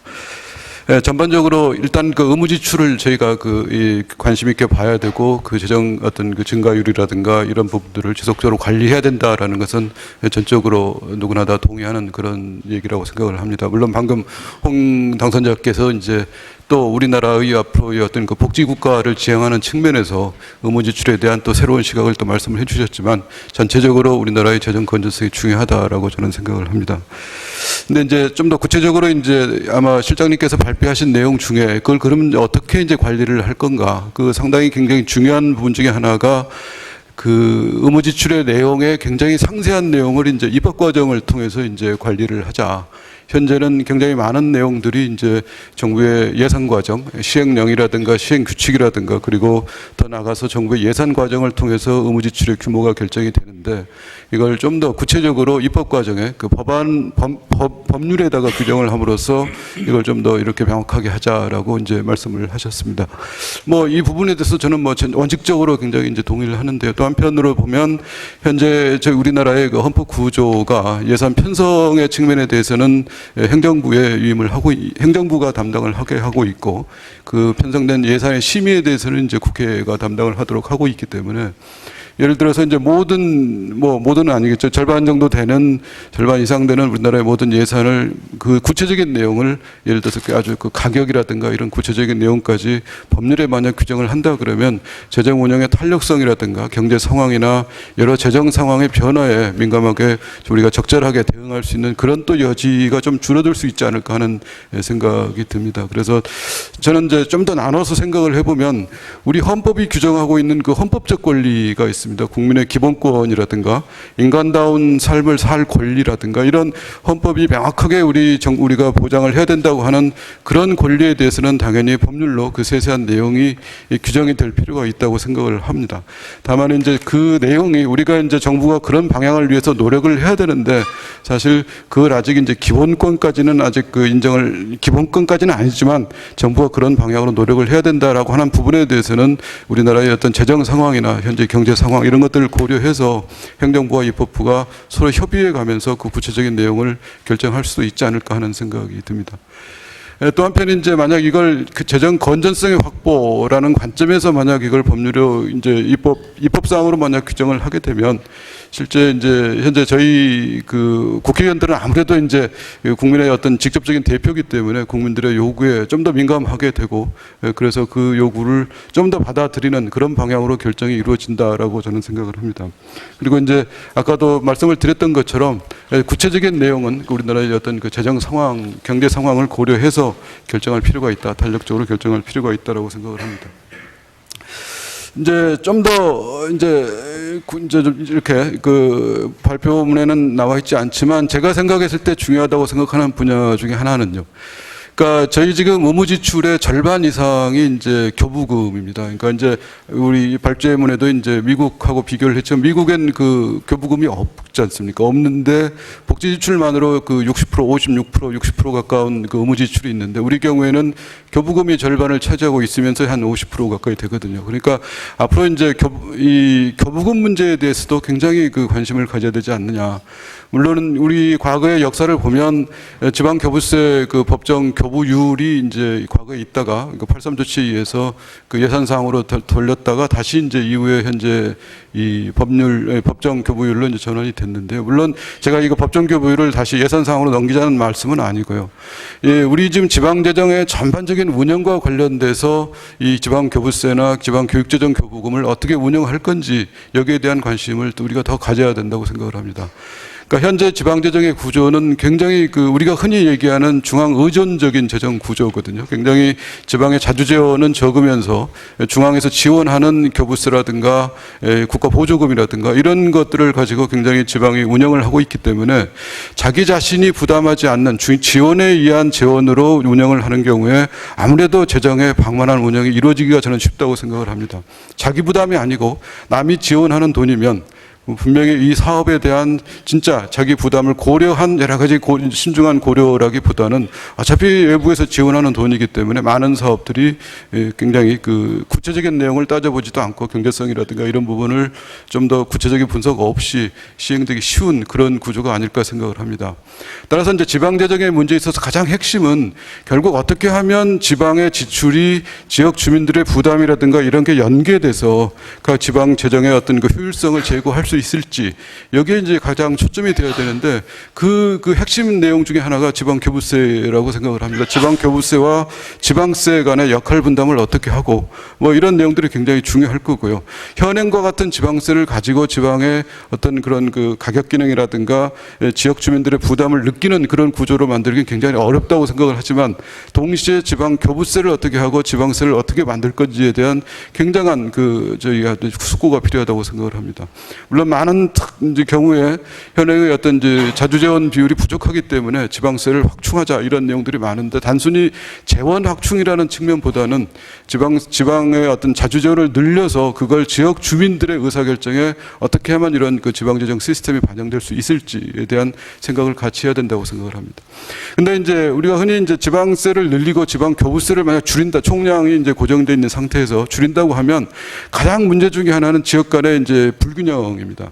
예를 들어서 이제 교부세를 줄이고 지방세를 늘리면 현재 교부세 불교부 단체인 뭐 수도권이나 많은 자치단체들은 이제 뭐 줄지는 않는 반면 지방세가 늘기 때문에 이런 그 불균형 문제가 심각하게 돼서 이제 그런 그 구조 재정 개혁을 못 하는 건데, 저는 여기 항상 여기 또 하나의 의무 지출인 지방 교육 재정 교부금이 연계돼야 된다고 생각을 합니다.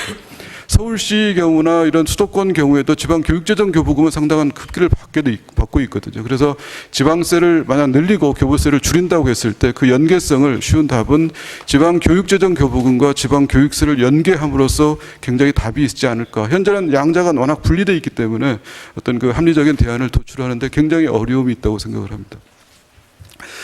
또 하나 이제 두 번째, 국회 예산 심의 과정에서 그러면 이제 이걸 어떻게 할 거냐 부분은 이제 우리 실장님께서 이제 여러 가지 상임위원회와 예결위 간의 관계라든가 이런 걸 말씀을 해주셨는데요.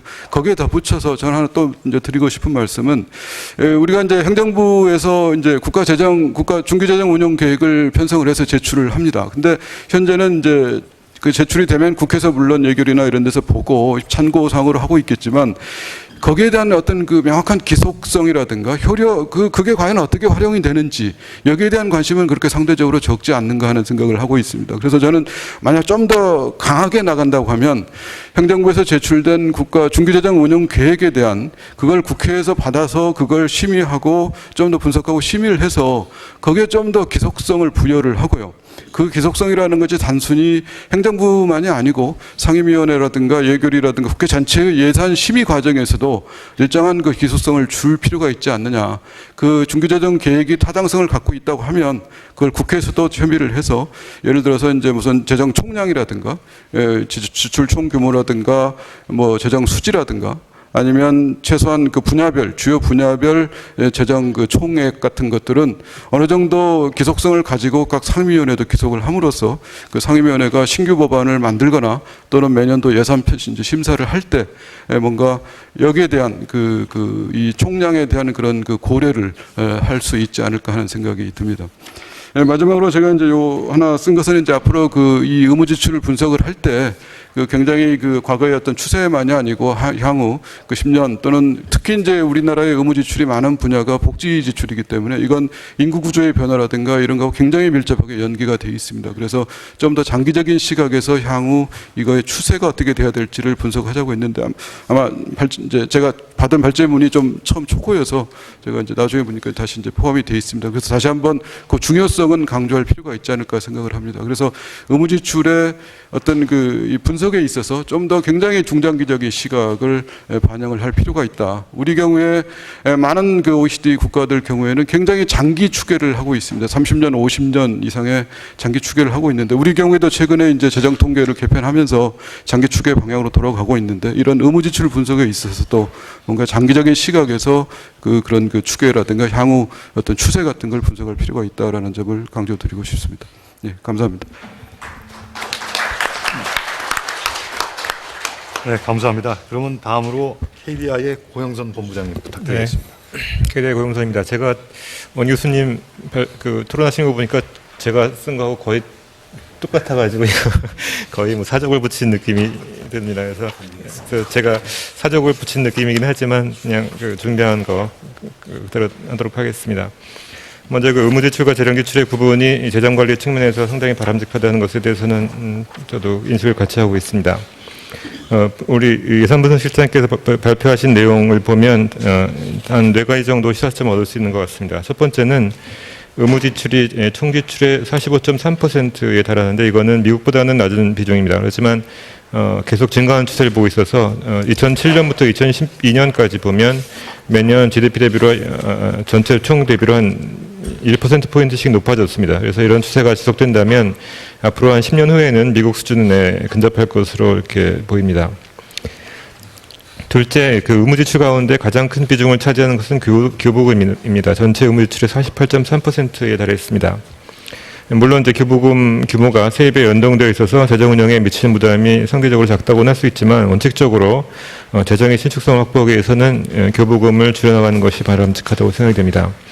특히 지방교육 재정 교부금은 학생 수가 줄어드는 상황에서도 계속 일정 규모를 유지하고 있어서 경제 사회 환경 변화에 따른 재원의 신축적인 재배분을 저해하는 부작용을 낳고 있습니다.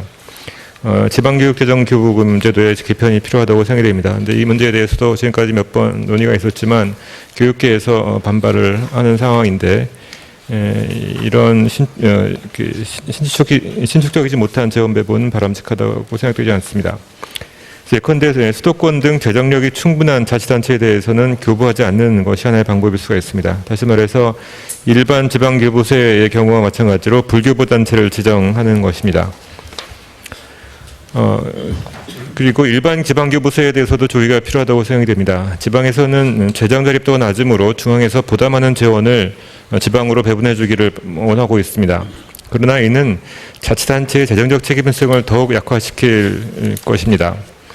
자치단체들이 방만하게 재정을 운용하는 사례는 이미 언론 매체를 통해서 적나라하게 공개가 되고 있습니다. 최근 인천시에서도 상당한 어려움을 겪어서 심지어는 지금 계약 이행이 불가능한 그런 상태까지 와 있는 것으로 나와 있는데, 우리나라는 이런 측면에서 보자면 사실상 자치단체가 있긴 하지만 자치가 이루어지지 않고 있습니다. 다시 말해서 자치단체장이 자기 책임을 가지고 지방 주민들한테 지방세를 걷어들여서 필요하다면 지방세 세율을 올려서 이렇게 자기 책임하에 어떤 사업을 시행을 하고 거기에 대해서 주민들한테 정적인 책임을 지는 이런 행태가 전혀 나타나지 않고 오직 보이는 것은 대부분의 경우에 보면 렌트 스킹만 하고 있습니다. 그러니까 중앙에서부터 또 어떻게 하면 더 많은 국고보조금을 타가지고 지방 주민들한테 가서 과시를 하고 그걸 자기의 어떤 정적 입지로 삼으려는 이런 행태만 보이고 있지, 자기가 책임을 지고 재정을 꾸려나가는 그런 그 모습은 상당히 약한 그런 상황입니다.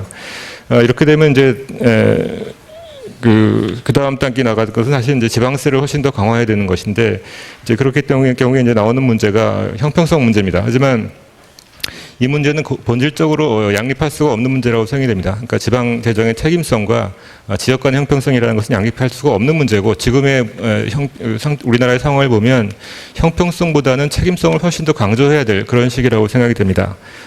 그 이유는 뭐 방금 말씀드린 여러 가지 지방정치단체들이 나타나고 있는 어떤 그 재정 낭비의 사례로부터 잘 알 수가 있습니다.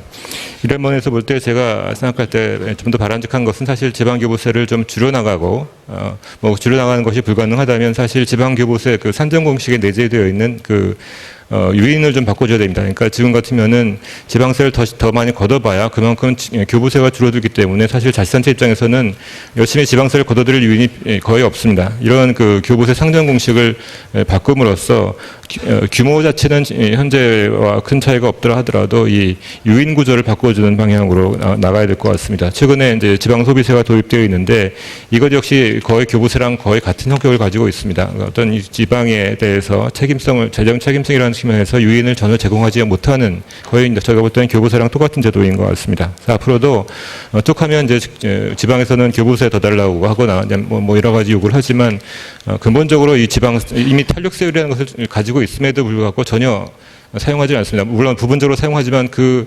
탄력세율에 적용되고 있는 실제로 사용하고 있는 탄력세 그 세목을 보면 뭐 예를 들어 지방세 소득할처럼 주민들한테 직접 책임을 지는 그런 세목이 아니라 예를 들어 뭐 물이라든지 환경이라든지 그런 컨테이너세라든지 그 세부담이 사실은 다 다른 지방으로 가는 그런 세에 대해서만 탄력세를 지정하고 있는 것은 상당히 문제라고 생각이 듭니다. 세 번째 시사점은 의무지출 가운데 이자 상환이 10%를 차지하고 있다는 것입니다. 2012년 기준으로는 14.2조 원입니다. 이것은 복지 분야 의무지출 가운데 기초생활보육 등에 배정된 12.8조 원보다 더 큽니다. 그러니까 14조 원이라는 돈이 엄청나게 큰 돈이라는 것입니다. 따라서 앞으로는 그 정부 채무를 지속적으로 줄여나가서 이런 돈들이 다른 분야에 보육이든 교육이든 뭐 복지든 이런 보다 국민들에게 직접 도움이 되는 분야에 갈 수 있도록 해야 될 것으로 생각이 됩니다. 네 번째는 지방정부들의 의무지출 역시 파악할 필요가 있습니다. 처음에 제가 원고를 받았을 때 그 부분이 비어있어서 제가 말씀드렸던 건데요. 사실 제가 이 말씀을 드리냐 하면 일전에 제가 한번 기초보장 관련한 예산을 찾아본 적이 있습니다. 그래서 중앙정부 예산은 찾기 쉬웠는데 지방정부에서 매칭해서 나가는 돈이 얼마인지는 정말 찾기가 어려웠고 결국은 제가 못 찾았었습니다. 그랬던 적이 있었는데 이 지방정부 쪽에서 나가고 있는 이런 것들도 저 같은 연구자들이 이제 쉽게 좀 찾을 수 있도록 좀 도와주셨으면 좋겠다는 생각이 들었었습니다. 그리고 그 두 번째 큰 얘기는 이제 예산분석실장께서 이제 의무지출 핵심 사항을 법률로 규정할 필요가 있다고 지적하셨는데 저 개인적으로는 필요성이 그렇게 높지는 않다고 생각이 됩니다.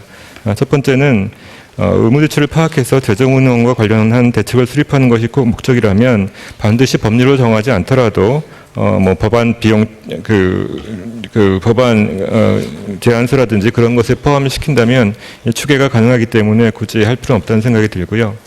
두 번째는 원 교수님께서 이미 말씀하신 거지만 우리나라하고 미국하고는 예산 과정상의 차이가 있다는 것입니다. 그래서 우리나라 같은 경우는 원칙적으로 당초 재헌헌법 때부터 예산 편성권은 행정부에 뒀습니다. 그 당시에 그 헌법 재헌헌법을 만드신 그분이 다른 나라 사례를 봤더니 의회에 예산 편성권을 너무 많이 줄 경우에는 상당히 문제가 있더라 하는 그런 인식이 있으셨던 것 같습니다. 그래서 어쨌거나 지금 우리나라에서는 행정부가 상당히 많은 편성에 관한 권한을 가지고 있고 그런 측면에서 보자면 사실 법리적으로 큰 문제는 없는 문제라고 생각이 듭니다. 세 번째는 이 원 교수께서 말씀하신 거지만 어떤 탄력성의 신축성의 문제입니다. 그러니까 세부 사항은 좀 행정부가 결정하도록 놔두는 것이 어떤 그 상황 변화에 따라서 신축적으로 뭐 여러 가지 예를 들어 건강보험료 같은 것을 변경하는데도 좀 낫다는 생각이 듭니다. 단지 이제 건강보험료와 관련해서 제가 덧붙이고 싶은 말씀은 지금 건강보험 정책 심의회 소위 이제 건정심이라는 곳에서 보험료를 책정하고 있습니다. 그래서 그 심의 의결을 하는 기능을 가지고 있는데 이것은 이제 뭐 사용자 대표, 노동자 대표 등등으로도 구성된 그런 위원회입니다. 그런데 제가 볼 때는 그 대표성이 상당히 문제가 있습니다. 어떤 정부가 직접 뽑은 사람들이 아닌 분들이 모여가지고 보험료를 결정한다는 것은 저는 문제가 있다고 생각이 되고요. 그보다는 국민들이 뽑은 대통령을 수반으로 하는 행정부에서 직접 이것을 결정하는 것이 바람직하다고 생각합니다. 물론 건정심에서 심의는 할 수 있지만 자문은 할 수 있지만 최종적인 결정은 행정부가 해야 되는 것이고 그만큼 복지부가 이 건강보험에 대한 건강보험 정책 전반에 대해서 책임성을 가져야 된다고 생각을 하고 있습니다. 이상입니다.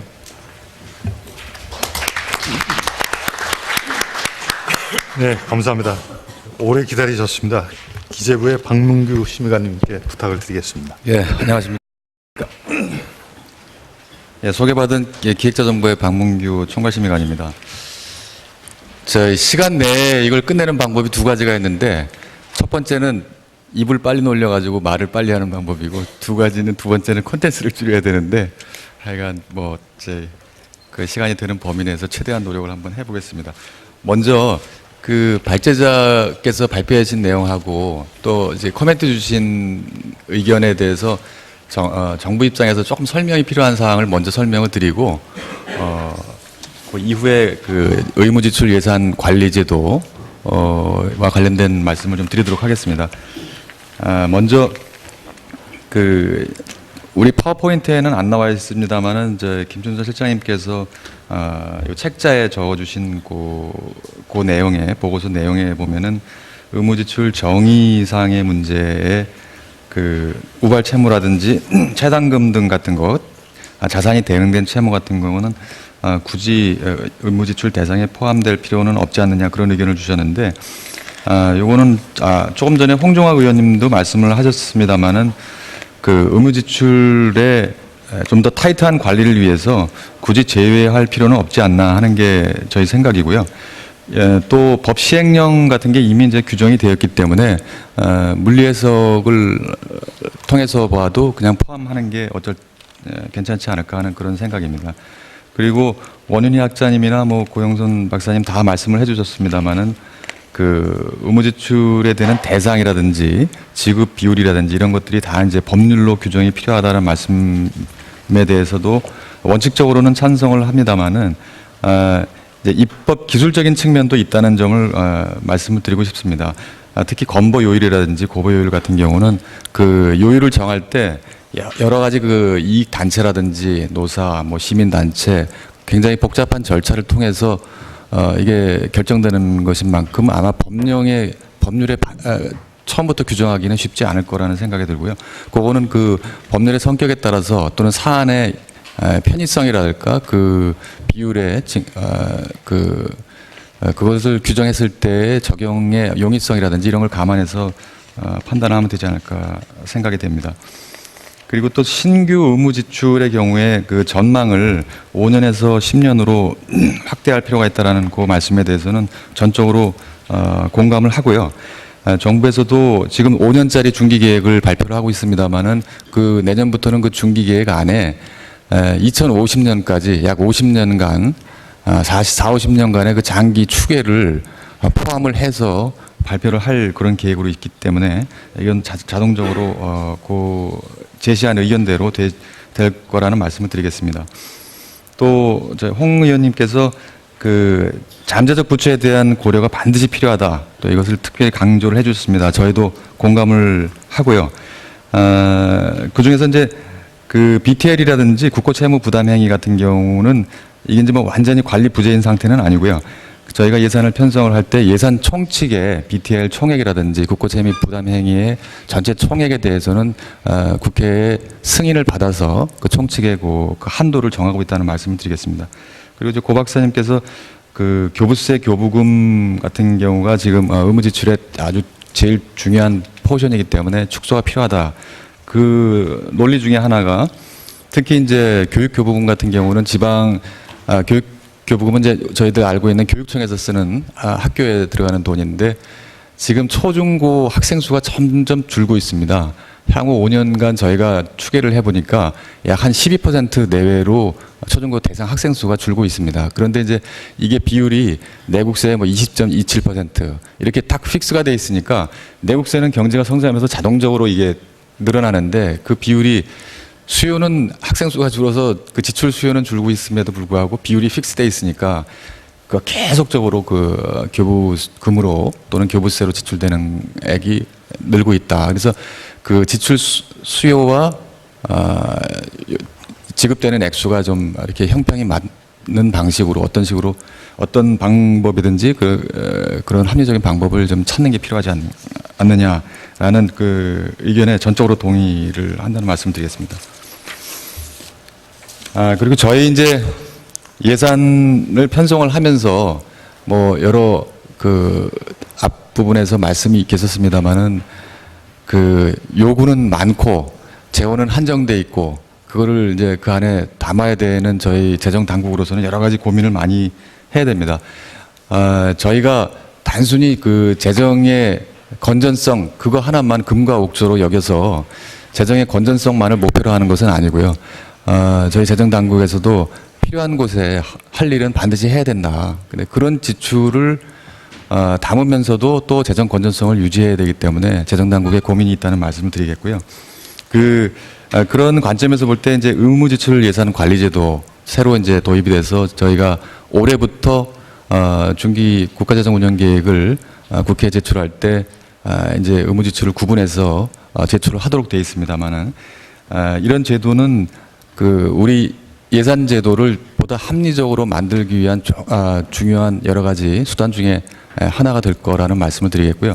최근 들어서 여러 가지 노력들을 좀 했습니다. 사실은 그냥 단년도 예산만 이렇게 편성을 하던 그런 거에서 뛰어넘어서 약간 5년 정도의 시기를 가지고 중기적으로 어떤 소요를 있는지를 먼저 파악을 한 다음에 단년도 예산을 편성을 하는 것이 보다 합리적인 예산 운영이다라는 판단하에서 중기 예산 제도를 도입을 했고요. 그 MTEF라고 해가지고 Medium Term Expenditure Framework라고 해가지고 최근에 이제 각국에서도 다 이것을 도입을 하고 있는 그런 제도인데 거의 시차 없이 도입을 했고요.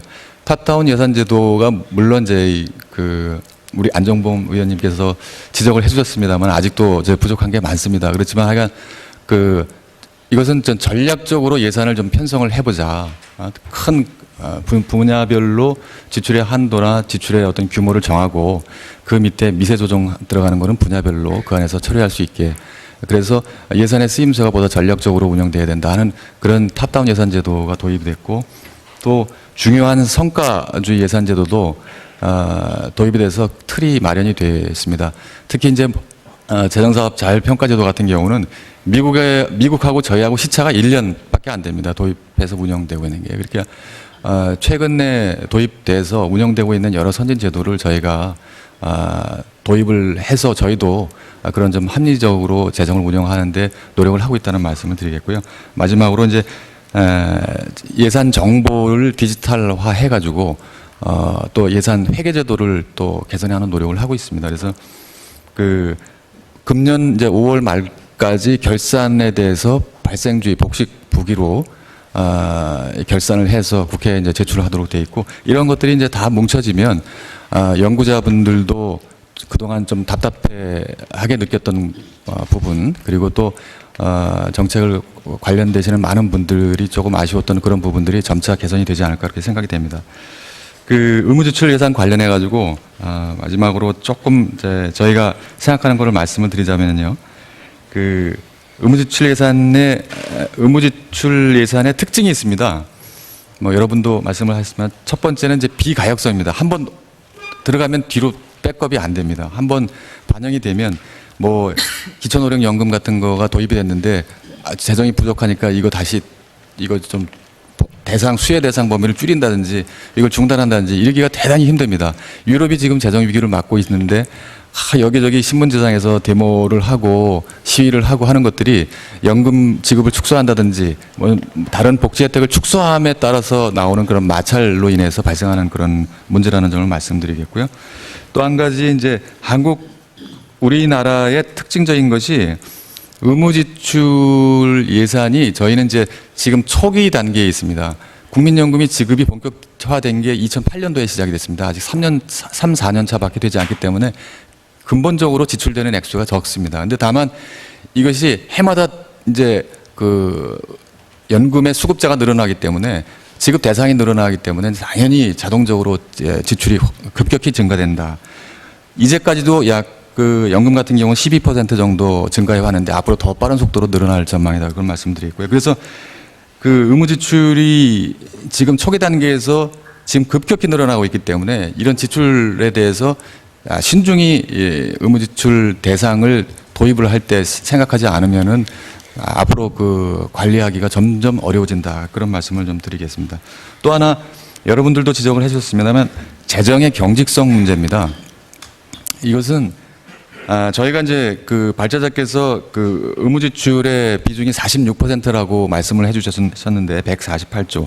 저희가 325조 예산 중에서 의무지출이 계략적으로 해서 150조, 재량 지출이 한 180조 정도 이렇게 된다고 보시면은 그래서 46% 정도 된다고 했는데 이것 외에도 여기에 인건비가 빠져 있습니다. 인건비라든지 국방비라든지 이런 것들은 사실 저희들 그 의무지출에 준하는 경직적인 경비죠.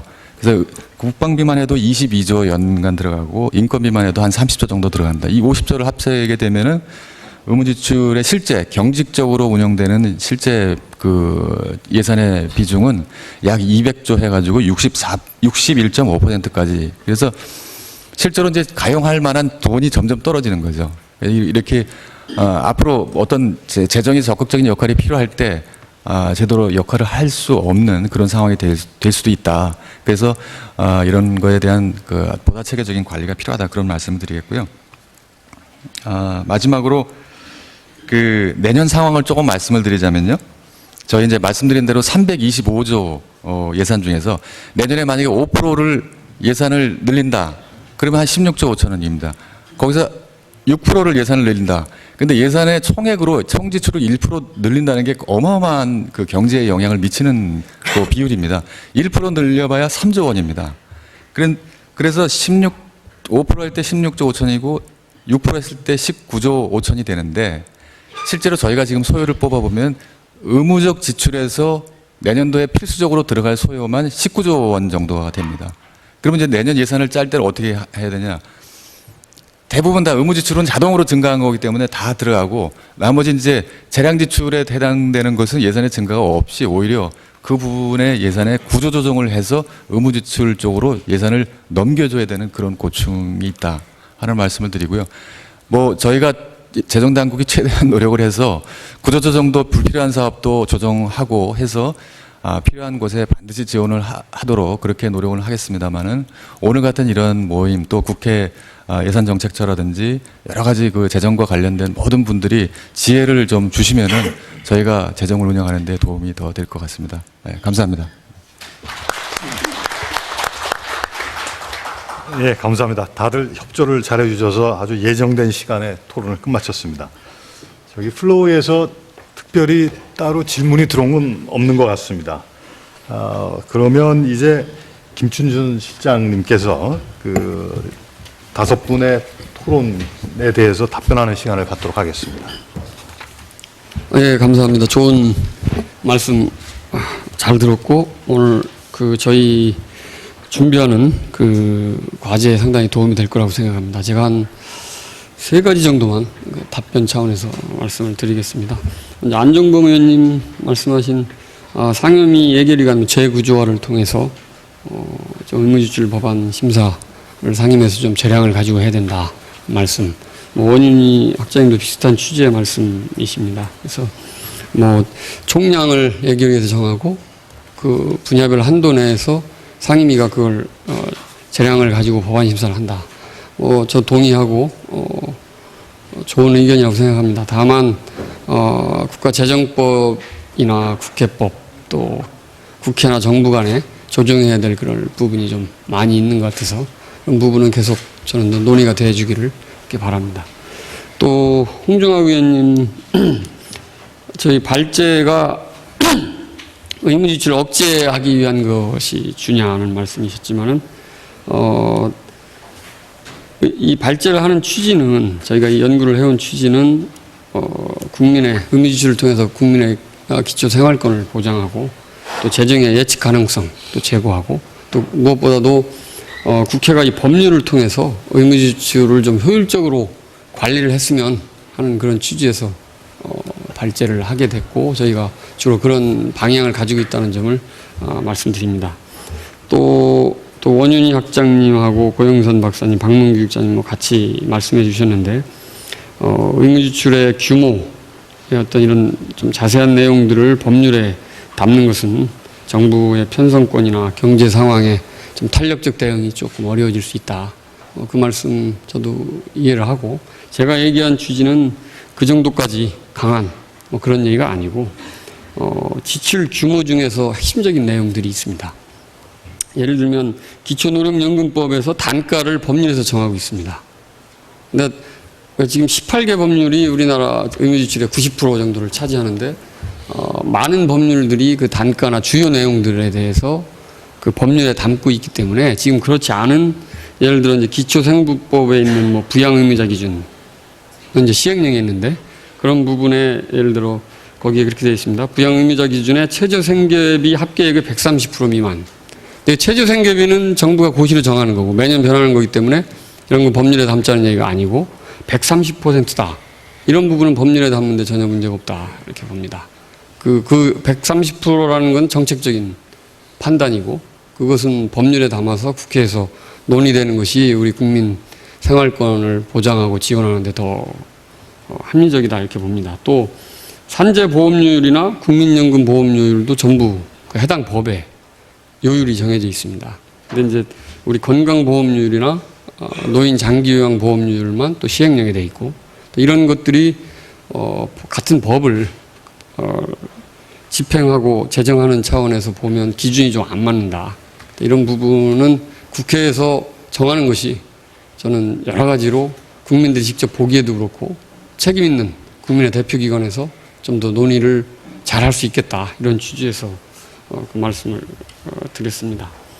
또 고영선 박사님 지방재정 의무지출 관리도 필요하다 말씀하시고 저희도 상당히 관심을 가지고 있는데 국고 보조금에 관련된 부분 정도 저희가 파악을 하고 있고 사실 좀 그 이상 파악은 좀 더 준비가 많이 필요하다 이렇게 생각이 됩니다. 또 홍정학 의원님, 박문규 국장님 의무지출 범위, 잠재 채무 관리 이런 부분에 대해서 계속 말씀해 주셨고 그 부분들을 저희도 좀 더 논의를 해보겠습니다. 그 의무지출이라고 해서 149조만이다. 사실 그건 아니죠. 말씀하신 대로 경직성 경비, 의무지출 범주에는 들어가지 않지만 인건비나 국방비 같은 것도 경직적으로 정부에서도 어떻게 마음대로 할 수 없는 예산 편성 시에 그래서 보면 재량적으로 정부가 짜올 수 있는 예산 규모가 한 120조 정도 된다고 생각합니다. 그 나머지는 다 의무지출이라고 얘기할 수 있지만 저희가 의무지출을 좀 좁혀서 얘기했던 것은 우리 국가재정법에서 정의하기를 법에서 분명히 지출 의무를 부과하고 그 규모를 그 법령에서 정하도록 되어 있는 것을 위주로 저희가 지금 이렇게 분류를 했다 하는 점을 말씀드립니다. 네, 감사합니다. 네, 감사합니다. 김 실장님 수고하셨습니다. 이제 토론을 마무리할 시간이 됐는데요. 이제 며칠이면 19대 국회가 개원을 합니다. 오늘 이 자리에는 당선인 두 분께서 참석하고 계시는데 19대 국회에서 의무지출이나 재정 전반에 대해서 어떤 점을 주로 이제 점검을 하실지에 대해서 말씀을 아주 짤막하게나마 좀 들어보는 시간을 갖도록 하겠습니다. 이번에는 홍종학 의원님께 먼저 마이크를 드리겠습니다. 네. 비슷한 얘기를 계속해서 죄송한데요. 이제 토론자들 중에서 이제 좀 그런 얘기가 나올 줄 알았는데 안 나와서 다시 말씀을 드릴 수밖에 없습니다. 그러니까 이 가계부로 따진다고 한다면 이제 방만하게 운영이 되어서 어느 날 이 또순이 부인이 이제 가계부를 쓰겠다. 그래서 이제 남편이 당신이 쓰는 것 중에서 이렇게 의무지출을 우리가 구분을 하고 당신이 마음대로 쓸 수 있는 거를 이렇게 하겠다. 이렇게 했습니다. 이게 또순이의 오류인데 대개 이런 집안이 조만간에 파탄이 날 가능성이 많습니다. 왜냐하면 그때부터 이제 남편은 의무지출은 안 되니까 그게 사실은 필요한 것들인데 그런 것들은 안 하고 부인이 인정하는 그런 이제 엉뚱한 거 매일 가서 술을 먹는다든지 그럼 뭐 어쩔 수 없이 나중에 뭐 이런 거죠. 그 다음에 이제 더 나쁜 것은 그러다가 어느 날 갑자기 빚이 뭐 몇 억이 있다는 걸 갑자기 폭탄 선언을 한다든지 이렇게 될 가능성이 있는 거죠. 많은 분들이 잘못 알고 계시는데 그리스의 경우에 지금 문제가 된 것은 분식회계였죠. 네. 스페인의 경우에 지금 문제가 되는 것은 국가가 이 주택을 공급을 하지 않으면서 그것을 전부 민간에 떠넘기면서 빚으로 그것을 주택을 구입하도록 했기 때문에 결국 저렇게 됐고 이제 국가의 지출이 들어가야 되는 이런 상황입니다. 그러니까 또순이의 오류를 우리가 해소하기 위해서는 어떻게 해야 되냐면 항상 부인과 남편이 어떻게 사용했는가를 보고서 논의하고 이것은 괜찮은 거고 이건 안 괜찮은 거 앞으로 줄여가자 이렇게 노력을 해야 되는 것이죠. 오늘 논의가 된 것 중에서 지방 교부금 얘기가 나왔는데 지금 지방의 문제가 지방 교부금이 그게 큰 문제인가? 그거보다 사실상 더 중요한 것은 지금 지방 자치단체가 무분별하게 버려놓은 저 경제사업들, 그 다음에 저 방만한 엄청난 저 청사들. 여기에 지금 문제가 있는데 제가 알고 있기로 이것을 지금 통제하고 아직도 못하고 있습니다. 이런 문제들에 대해서 예산정책처에서 좀 더 많은 노력이 필요하지 않은가. 저는 이것을 다시 한번 말씀을 드리고요. 이런 이제 법으로 자꾸 이 의무지출을 억제하는 것보다는 아까 말씀드린 대로 이걸 긍정적으로 보자. 긍정적으로 봐야 된다. 우리가 복지국가를 가기 위해서 이 복지 지출을 늘리기 위해서 이것이 필요하다는 것을 다시 한번 말씀을 드리고요. 그러니까 이제 저희가 하는 얘기가 지금 이 복지국가라는 게 우리가 이런 제도에 대해서 구상들을 안 하셨기 때문에 이게 굉장히 난감해 하시는 것들 같은데 저희 민주통합당에서 바로 그런 구상들을 지금 쭉 하고 있는 것이고요. 예를 들면 이제 앞으로 예산정책처에 저희가 이제 요구를 하고 싶은 것들이 이런 것들입니다. 그러니까 예를 들면 지금 얘기하는 바로 이런 체제로 간다면 예산의 방만한 지출을 억제하기, 예산의 목적에 대해서 우리가 정확하게 얘기를 해줘야 되지 않겠느냐. 그러니까 예를 들면 이런 겁니다. 예산에 지금 환경영향평가제 어떤 법률이라든가 예산에 뭐 이런 게 환경영향평가제가 사업에 들어가는데 우리 국가의 지금 굉장히 중요한 목표가 고용이라고 한다면 누구나 일자리를 얘기하지 않습니까? 그러면 예산 지출에 고용영향평가제가 들어와야 되는 거 아닌가. 어떤 사업에 대해서 고용을 얼마나 늘리고 이런 것들을 우리가 들여와야 되는 거 아닌가. 이런 것들이 안 되니까 여태까지 이게 이제 성찰적 자세를 제가 말씀드린 게 바로 그겁니다. 그러니까 저기다 호화청사 줘놓으면 저기 지금 이제 에너지 비용이 엄청나게 들어가는 거죠. 그거에 대해서는 지금 아무런 통제를 못 하고 있단 말입니다. 그것도 의무지출로 우리가 사실상은 잡아야 되는 거죠. 그러니까 그러고 나서 예산이 안 되니까 전부 공무원들이 찜통더위 속에서 그냥 이렇게 돼 있는 이런 상황이란 말입니다. 그러니까 그런 예산과 지금 국가가 어떤 사업을 해서 저희가 얘기하는 일자리라든가 복지를 늘려서 우리의 후생 수준이 높아졌을 때 그것을 평가하는 지표를 우리가 만들어줘야 되지 않겠느냐. 예. 그러니까 지금 우리나라에서 가장 중요한 건 소비자의 후생이 빠진 예산, 국민의 후생이 빠진 지출. 이건 굉장히 복잡한 얘기입니다. 그래서 처음에 과학적 지출을 얘기한 것이고 바로 그런 의미에서 기업에서는 이미 상당한 수준의 아까 말씀하신 이제 잠재적 부채에 대해서도 상당한 수준의 통제할 수 있는 기법이 있기 때문에 우리가 지금 바로 이런 고용이라든가 아니면 이런 이제 국민의 후생이라든가 이런 것까지도 포함할 수 있는 것을 예산정책처에서 계속 시도를 해주시기를 부탁을 드리겠습니다. 네, 감사합니다. 예, 안종무 의원. 네, 짧게 두 가지 말씀드리겠습니다. 아까 모두에 잠깐 말씀드렸는데 제가 이제 의정활동을 시작해서 특히 재정에 대해서 활동을 한다면은 두 가지를 집중적으로 보겠습니다. 하나는 그동안 말로만 했던 게 제대로 지켜지도록 하는데 솔선수범을 하겠습니다. 아까 방 국장님께서 2005년도에 재정개혁 3대 입법을 말씀하셨습니다. 탑다운, 그다음에 성과관리 예산, 그다음에 디지털 예산에게 이 세 가지가 지금 잘 하고 있다고 말씀하셨는데 과연 그것이 우리가 그것 때문에도 이 자리에서 많이 토론했습니다. 이제 7년 지난 이 시점에 과연 어느 정도 되고 있는지 저는 굉장히 부정적으로 봅니다. 오늘 이 자리에서 의무지출 관리에 대해서 토론을 했습니다.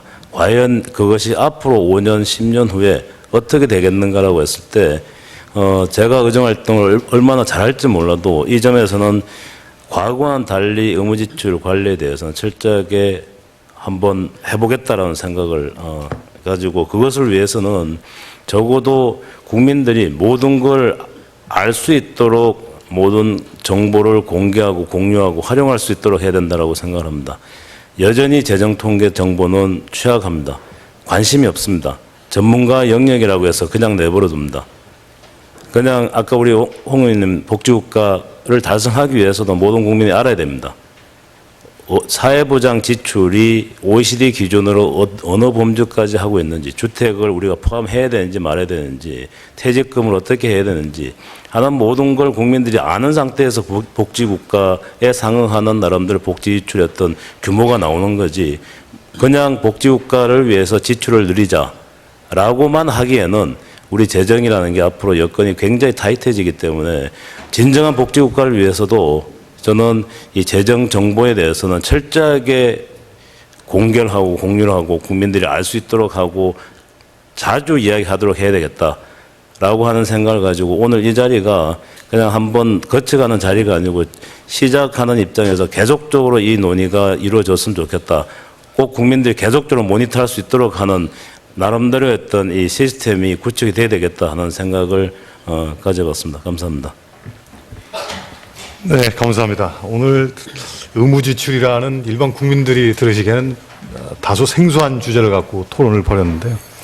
김춘선 실장님께서 발표하시면서 하신 말씀이 의무지출에 관심을 갖는 것은 어떻게 보면 그 재정 건전성을 유지하기 위한 목표하고 국민들의 지출 수요를 충족시켜야 된다는 또 하나의 목표를 이제 달성하기 위한 어떻게 보면 연결고리다 이런 말씀을 주신 것 같습니다.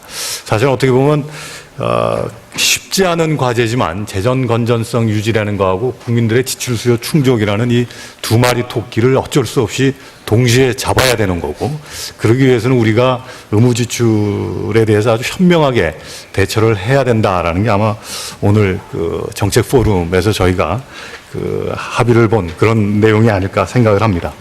이상으로 오늘 정책 포럼을 마치도록 하겠습니다. 감사합니다.